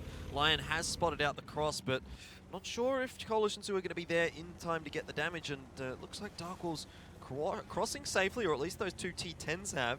A couple more tanks coming now for the Dark Horse, and yeah, Coalition Zoo, they've only managed to get one shot across in that short passage of play, and that was actually onto Caviar, who was scouting forward in the bat chat, not even over in the banana. So it's maybe a little bit more of an aggressive hold than we do always see from Coalition Zoo, but it's, again, more of the same thing. Yeah, that's right. Coalition Zoo are definitely not shaking it up right here on the defense of Himmelsdorf, but the Dark Wolves going very, very aggressive. I like how they've kind of left their faster heavies, the AMX 50Bs, Spitz and Yui, down kind of near their spawn with Caviar in the bat chat for a little bit of flex play. But now they should be able to rotate them up and help out their friends near that 2 flag. Well, this is a pretty standard attack really from Dark Horse. They've got the 50Bs in a position to fire down that 5 line. The only problem for them at the moment is that Lion is actually spotting them out in his 1390, so that's causing a bit of a problem. Coalition Zoo well aware of what's going on for the Dark Horse, and well, Madhouse in his T110E3, we've seen it so many times. He's sat on this corner and had to be the one to get the reset, and you know, generally he gets the reset, but it doesn't work out too well in the end for him after he gets the reset. Dark Horse are going to be forced back, though. Spitz taking a lot of damage. Pac-Manius, I think, the one to be getting the shots in that direction. A good shot from Madhouse right into the front of Lambert. 760 alpha off the back of that one. And another good shot from Obi-Wan Kenobi. This is not going so well for the Dark Horse. Doesn't seem like they've set things up too nicely, and they're just getting out-traded by those big alpha guns. Yeah, absolutely. It's too easy for TCZ to start picking these guys apart, and they've put in a lot of shots into Madhouse, but he's still alive. That's a problem, as Dark Horse have just lost 2. Yeah, they have. Well, they're going to be losing a couple more very shortly. Caviar gets very low. Spitz at the moment also quite low, and Revolution seems to be the focus of fire here for the Dark Horse, who at least are putting up a bit of a fight, getting some damage back into those E100s, but really that's not the targets that they want to be focusing necessarily, given the huge HP pool that those 2 tanks do have. They still haven't managed to actually take either of them down. Coalition Zoo finally pulling off what looks like to be a win with this very slow, heavy strategy that they always employ on Himmelsdorf. Yep, there we go. So a little bit of validation there for TCZ to get the win on the E100s finally. It's got to feel good. Got to feel good after a couple of kind of failed attempts, I guess. But the Dark Horse, yeah, I mean, they just played into TCZ's hands. Well, exactly yeah, the problem for me was that Lion, well, that wasn't the problem for Coalition Zoo, it wasn't. Lion was doing a great job of scouting out those 50Bs. The problem for Dark Horse was that those 50Bs were spotted, and really what they need to be doing down there is they need to be the ones shooting at the targets crossing the street to get the reset, and because of the fact that they were spotted, the 50B, I think, of Pac-Manius for Coalition Zoo was able to get so many free shots into the Dark Horse 50Bs, and just really tear them apart almost and take them out of the game before it even started. And then you saw Madhouse and his E100s pushing in behind him, getting just the massive out trades with those huge alpha guns, and it just pretty much all fell into place really for Coalition Zoo. Yeah, absolutely. It was really just too easy for them after that, unfortunately for the Dark Horse. But at the end of the day, they have still got another half here on Himmelsdorf to kind of regroup and, well, go on the defense. I think TCZ, they will struggle a lot more now that they're on the attacking side, I reckon. So, well, yeah, look, I could potentially see Coalition Zoo pulling this one out to a 2-0. You reckon this is going to be 2-0? Well, I predicted a 5-4, so for me to be correct, it has to be Coalition Zoo to close out this second half of Himmelsdorf, and they are a team that I think they can bully the lower tier teams on Himmelsdorf. It's just they struggle up against the higher tier teams who've done their research and really know how to counter the strat that the E100s really bring apart. So I don't know. We'll see what happens here in the second half, but I'm back in Coalition Zoo. Before we get there, let's have a look at the replays from that last one on Himmelsdorf, and this was just the big out trades from Obi-Wan Kenobi, Joke, and Madhouse with Kraziv in there to back things up. Yeah, just like that. And look, Lambert went down very, very early on. Yui went down early as well. It's a lot of damage that Dark Wolves were lacking early on in the fight. And they'd put so many shells into Joke and Obi-Wan Kenobi that, you know, Nomad in the FE215B, Crazib in the 113, even Pac-Manius in the Kranwagen, they're going to be dealing more damage. Well, that's what you want to be seeing coming out of the E100s There there for Coalition Zoo. Obi-Wan Kenobi with almost 4k damage. That's a very big number. Joke also chiming in with 2k, so good from him. Madhouse quite competitive with 2.5, and I mean, you know, all of those numbers really quite good for Coalition Zoo. A little disappointing for Dark Wolves with their top damage dealer being a T10. That's not great. It's really not great to have that T10 up the top there, and Mr. Batkong, at least he will be happy with that.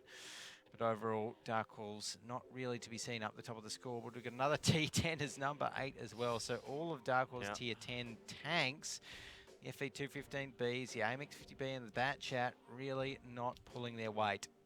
Not quite, not quite. It just felt like Dark Horse got themselves out of position really and weren't able to survive from there. They took the wrong trades and the guys on Coalition Zoo took advantage of it. Yep. Simple as that, I guess. So there you go. I think TCZ are going to be pretty happy with that one.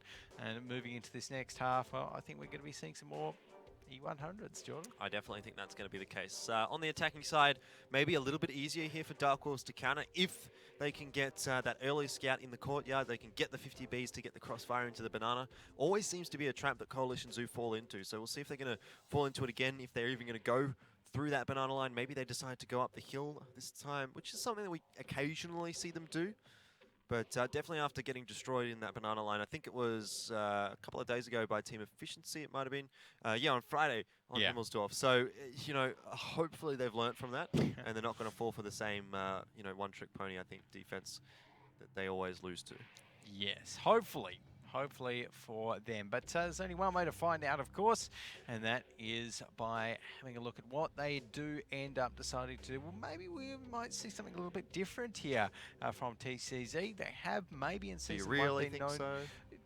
That we might be seeing a hill push. Oh, I thought you meant in terms of tank picks. In terms of tank picks, no.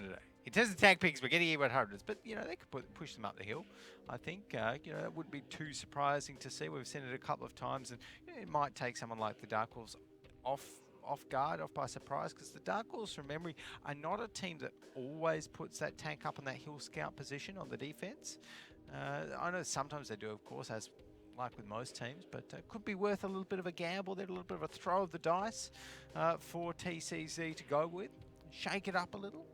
Lots of questions to ask, I suppose, here for Coalition Zoo. And I wonder, maybe we see a Grill 15 coming out from them as well. We occasionally see that on the attack, sat up on the hill, while the rest of the teammates push through and take the fight through the lower part of Himmelsdorf. Not so sure about that in this case, given that they've had a bit of success in the last round with those E100s and the T110 E3. So I think they're going to go for a heavier lineup again here. Yeah, okay, well, I would agree with that. I think we're definitely not going to be seeing 7 bat chats from any of these teams. Did we ever see that in Season 1? 7 bat chats on Himmelsdorf? I know we saw it on some maps. Never on Himmelsdorf. We've never even seen 7 bat chats because it's not possible. We've seen bat chat APs, obviously. Yeah, that's what I mean. We did see 5 bat chats and 2 bat chat APs on Cliff a few times. But digressing too much, let's jump into the tank picks here for Himmelsdorf. And it is 3 E100s for Coalition Zoo, 2 T10s, very heavy lineup. But 4005 on the side of Dark Horse, not so sure about that up against the Coalition Zoo, to be honest. Well, actually, that's a good point. I mean, the FV4005 overall, it's seen a lot of success in Himmelsdorf and just in general so far this season. But, I mean, you're picking it up against E100s, and the E100 is really not the best tank to be putting that gun up against. You know, it will struggle to achieve top damage in most situations. I'll be really hoping that he's going to get some shots into either of the T10s or 50B, maybe even the 113 if worst comes to worst, but those E100s really will just eat that damage up and not be too bothered by it. Dark Horse, though, do have a bit of a setup for the cross here. Lambert and Huey are in a position to have a shot across at those E100s that will be crossing. So let's have a look and see if Coalition Zoo are going to once again go and fall into the same trap. Batkong is the one to spot them out, and there we go. Coalition Zoo slowly but surely trundling their way along. This is where we need to see the damage starting to come out from the Dark Horse. 2 shots going to Roby1 Kenobi, 1 into Joke, who actually gets tracked, another into Pac-Manius, and this is exactly what we needed to see from the Dark Horse. They got lots of free damage across there, and they've instantly removed that HP advantage that Coalition Zoo started off with. What can Caviar do in the 4005? He is currently spotted out. He's waiting for the shots onto one of those lower HP or lower armored targets, but he's not quite going to get it. He might have waited a little bit too long. Pac-Manius too scared to cross. Yeah, Pac-Manius. He was waiting for Pac-Manius, so it looks like now that Pac-Manius is D-spotted, is Caviar going to continue to wait for his shot? Yeah, I think so. He knows that Pac-Manius is there. He knows that Pac-Manius can't cross. And that's really a bit of a trouble for the Dark Horse now, because Pac-Manius is going to be collapsed upon here by Lambert and Yui. Caviar's played this one to perfection by not firing that shot. Yeah, great little bit of kind of disciplined play there by Caviar. In the meantime, TCZ will be looking to start this cap, start putting a little bit of pressure on towards them. In the meantime, Lion and a Nomad in those T10s coming. Nice shot from Spitz in the RU251. Interestingly to see that the RU251 picked here instead of the 1390, but maybe it's going to be a little bit easier to reset the cap from up on that position that he's in. It's those E100s. Really not easy to pen an E100 in 1390. Maybe just a little bit easier in the IE251. Especially given that the IE251 has a little bit more of an accurate gun, so he can aim a little bit better in that one. Yeah, potentially. And right now it's looking like the fight is breaking out, though, all across the banana line. Lambert has taken down Pac-Manius to start things off. That's a good start here. Roby1 Kenobi in a duel against Gomley, which there's almost no chance he wins here.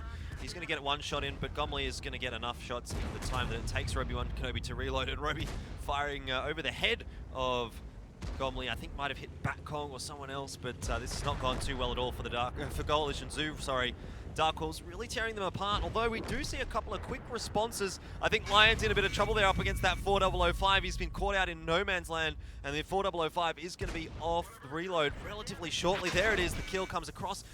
Though the problem now for Dark Horse is they don't have the tanks in the game. Coalition Zoo have managed to actually take him down. Good shot though from Spitz. He does take one in response, so he's down to 13 HP. Batkong does have a full clip loaded, and this could be it. Can he take down Joke in that E100? He's got to take a couple of shells, but no, he doesn't. Coalition Zoo are going to clutch it out. Oh my goodness. How did TCZ just go and do that? I don't know, Jordan. That was a little bit messy from Dark Horse. They were in a position where they should have won that. Yeah. They had the perfect setup. They got exactly what they needed to start the fight off, and somehow Coalition Zoo were just able to pull things back. Yeah. Well, there you go, I guess. That's the way the cookie crumbles sometimes for the Dark Horse. Last shot comes in. I was almost expecting that IU251 to get one more shot into Roby1 Kenobi and take him out, but not to be. So just like that, TCZ have won the second half on Himmelsdorf. And first tiebreaker of the season. Well, we expected this one might go to a pretty close game, I guess. And here we are. We're getting it served to us on a silver platter. Okay. Whew. Well, that was a fun one. Was. I really thought that Dark Horse were going to be able to pull it off there. They seem to know exactly what Coalition Zoo was going to do, but somehow it works out in the favour of Coalition Zoo there.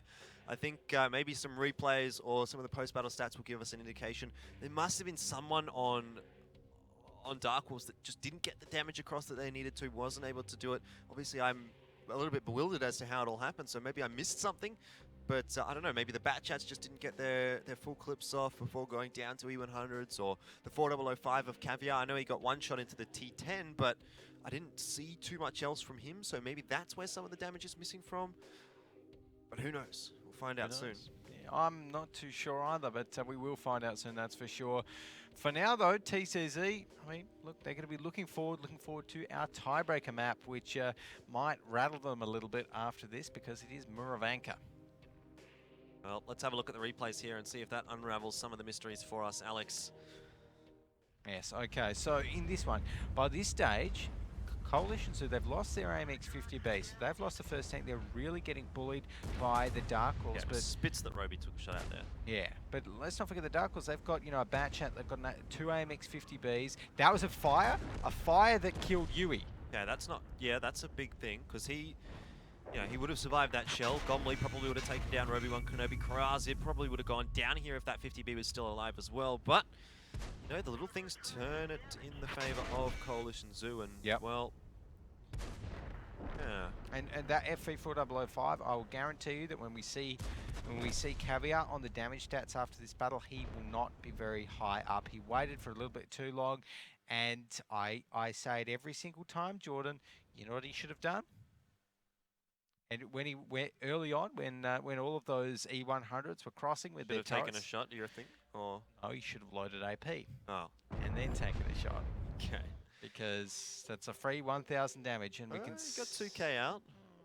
Right. That's almost AP damage there, actually. But yeah, so Crazy up the top there, 113 with 2.9 thousand damage.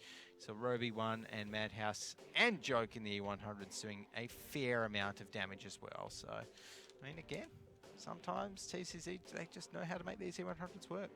Yeah, it was, well, obviously a high damage game from both sides because there was a lot of health on the map to chew through. But waiting for that second half of the scoreboard here, really, to show us the other tale of this one. Yeah, that's right. So let's have a look and see who was 8th to 14th. And it was indeed Pac-Manius down the bottom. Still with a respectable damage amount. 1,100, well, just about 1,200 damage there in the AMX 50B. Can't really complain. Spitz did a good job in that RU251 as well, with about 1,500 damage. Fine in that T10 1349. So overall, not a bad damaging game. Everyone actually pulled their weight. There was no kind of slackers on either team.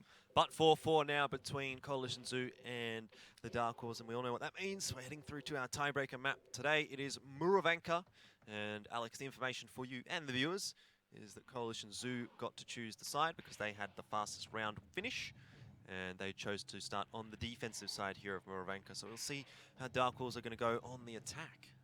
Okay, TCZ. I like TCZ on the defense a little bit more than picking the attack. So I think that's a smart move there from TCZ. But I like Dark Horse on the attack a little bit more than on the defense. You're not wrong about that either. You're not wrong. Obviously, they're on Himmelsdorf. They won the attack. Remember, they played against Horsemen yesterday on Muravanka, and they actually did win the attacking side of that. There you go. So I think we are in for a good end to this tiebreaker, I guess. Have to wait and see who ends up taking it out. Well, I have to question what kind of a strategy we're going to see coming out here from Dark Horse on the attack, because yesterday they were very quick in towards that one flag. Maybe got a little bit lucky with the ammo rack onto OBOV, who was the resetter for Horsemen, but there may be something here in this one for the guys on the Dark Horse. Yeah, I'm probably going to be thinking a pretty solid bat chat. Yeah.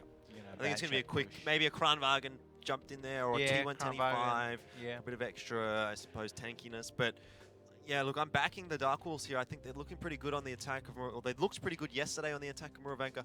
I'm not too confident about Coalition. So even though they did have those good matches against Team Efficiency, I think that was more down to the fact that Team Efficiency almost didn't really know what they were doing on Muravanka. Things just didn't go their way.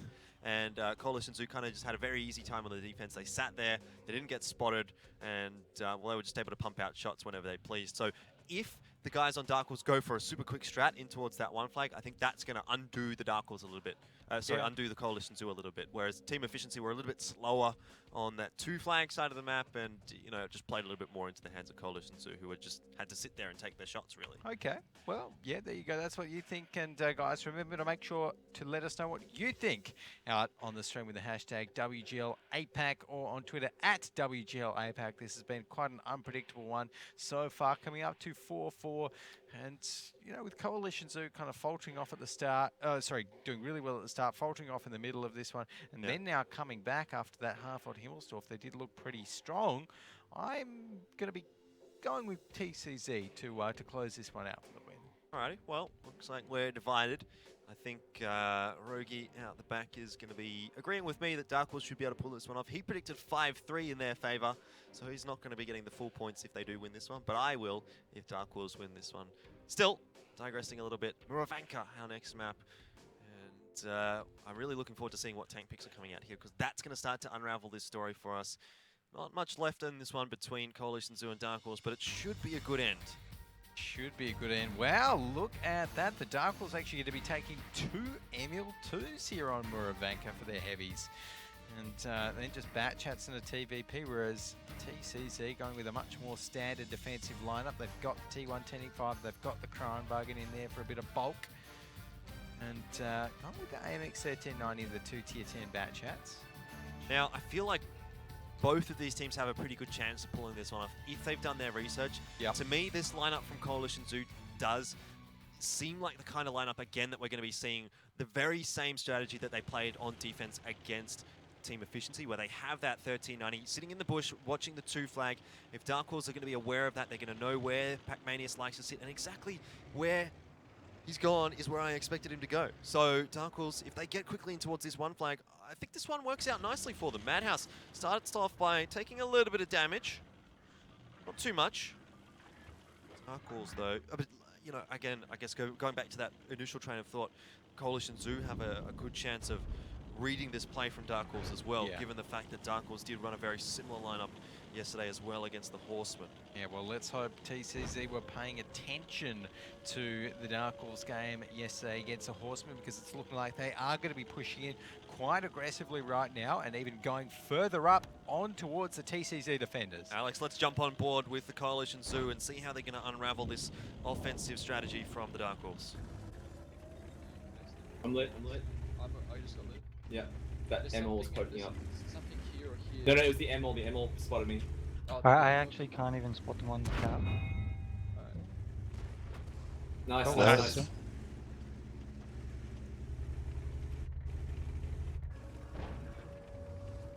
Spotted again. Keeping the ML down.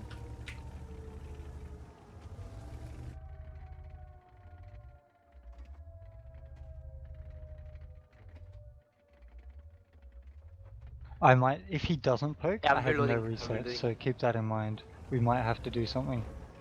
I'm reloading. We should get Nomad down there on the corner with the Kran. Yeah? Oh, yeah. yeah, Crane can Nomad, poke it. move to the corner for Yeah. emergency reset. Yeah, moving.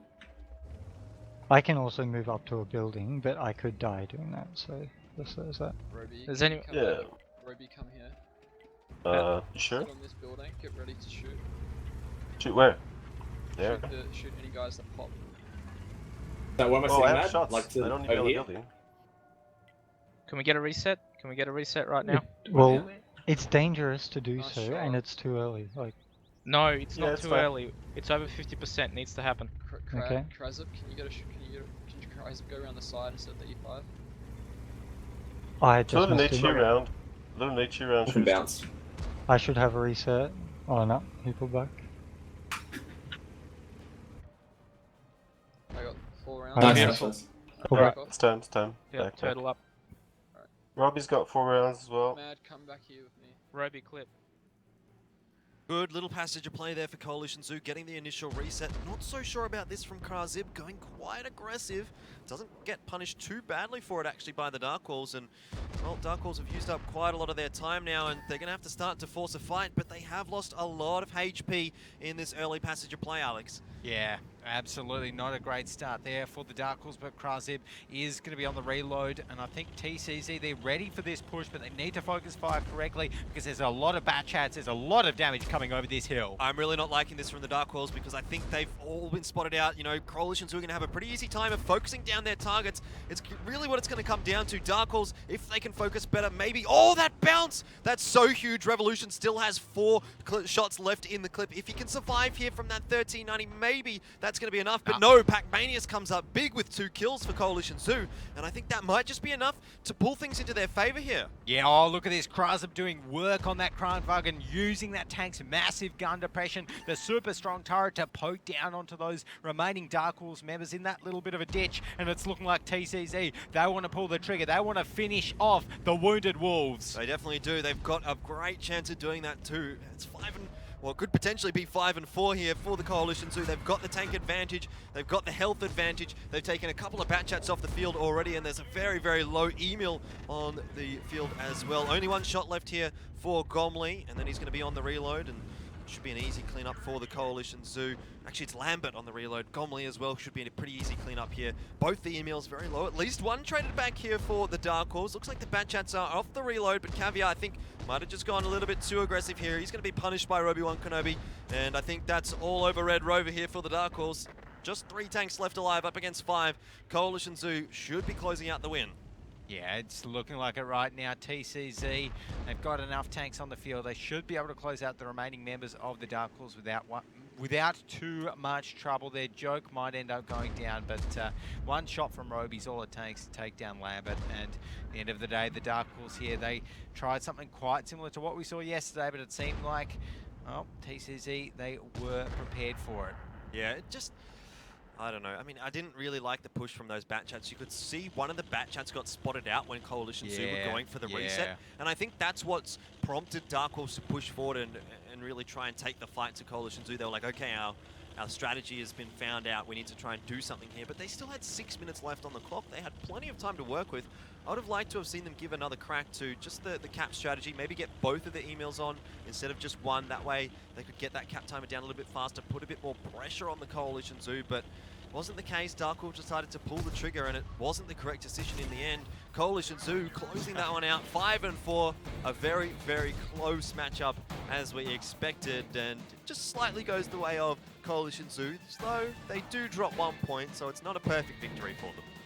Not a perfect victory, no, not at all. But look, at the end of the day, they got the win. They got the W and 2 points because of that tiebreaker, of course. And they've got to be pretty happy putting a win on the board, the first win of this season for them.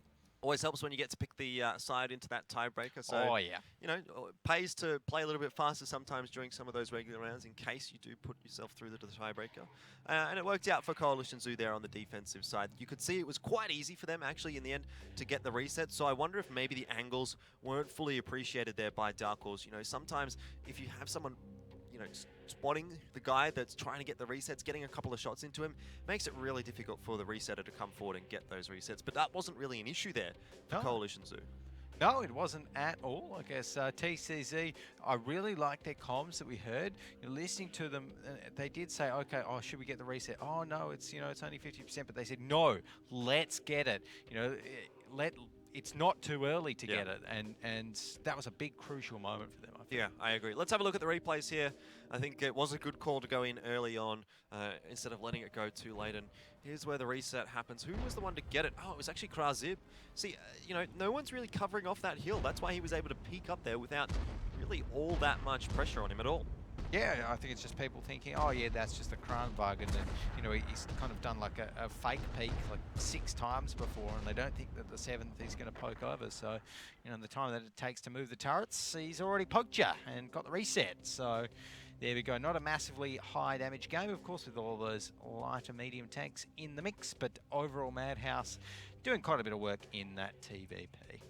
Yeah, I don't think the damage stats are hugely important here, really, for that one on Muravanka. It really comes down to those resets, really, from Coalition Zoo, because that's what started to put the pressure on the Dark Wolves, and Krazib was the one to get that done, even though he's down towards number 7 on the top damage charts. I think his damage was probably the most impactful. Yeah, I would absolutely agree. Krazib really did a good job there in that Kranbug and getting the resets, getting all of that good stuff. And unfortunately, Yui with the 0 damage there just needed a lot more than that. 1 shot fired and Revolution as well. Those bat chats just didn't quite work out for the Dark Wolves. And interesting that the Dark Wolves had the 2 Emils as well, because I don't know. I would have maybe seen. I'd rather see a T9 American Auto Load. I forgot the name. T54E1? T54E1s, yes. I would have rather seen those. That's interesting. I would have probably rather just seen a Kranwagen and a 1390, I think. Or a Kranwagen and an RU251, something like that. But, look, that's not what the case was there for the Dark Wolves, and they're going to have to go back to the drawing board on Muravanka because they're not going to have their perfect win rate on it anymore. Oh, there you go. Well, win some, you lose some, I guess. The Dark Wolves not going to be too happy about losing that perfect win rate, but I think we were quite early on in the season, I guess. Yeah, perfect win rate of 1 on the attacking side. 1. So, you know, maybe I'm overblowing it a little bit. Now they have a 50% win rate on the attacking side. You can overblow it any time, Jordan. Okay, thanks, Alex. No problem. But overall, Dark Wolves, I think they do get the point, so they can't be super disappointed. Of course, the way that it works in a tiebreaker system, it is you get 2 points for a win tiebreaker, 1 point for a loss, as opposed to the 3 for a normal win. Well, let's have a look at the post-battle stats there, or the post-match stats even, and see who was doing what. Madhouse, Joke, and Krazib up the top there for Coalition Zoo. Not too surprising to see those guys up there. They were all having pretty good games today. Caviar, he got a pretty good amount of work done. And Joke was definitely up the top for quite a few games, and I guess you can see it there that part of the reason why TCZ ended up on top with all of that average damage. Top 3 scorers in that department, even when they were the ones picking those heavy tanks that I suppose Dark Wolves could farm for damage. And down the bottom there, we did see Pac-Manius right down there, and you know, he played the SU-14 too, I think, and you know, there are a few games where he just didn't have the chance to deal that much. But there you go. Not Too bad. Indeed. Well, pretty good result for Coalition Zoo. They do get the win on the board, but not a perfect one. Still, though, they're going to be happy with how things have gone today, netting themselves 2 points. That's our first match done here for day number 3 of week number 2. We'll be back in about 10 minutes with our second match. It is going to be Meltdown up against Team Efficiency. Don't go anywhere.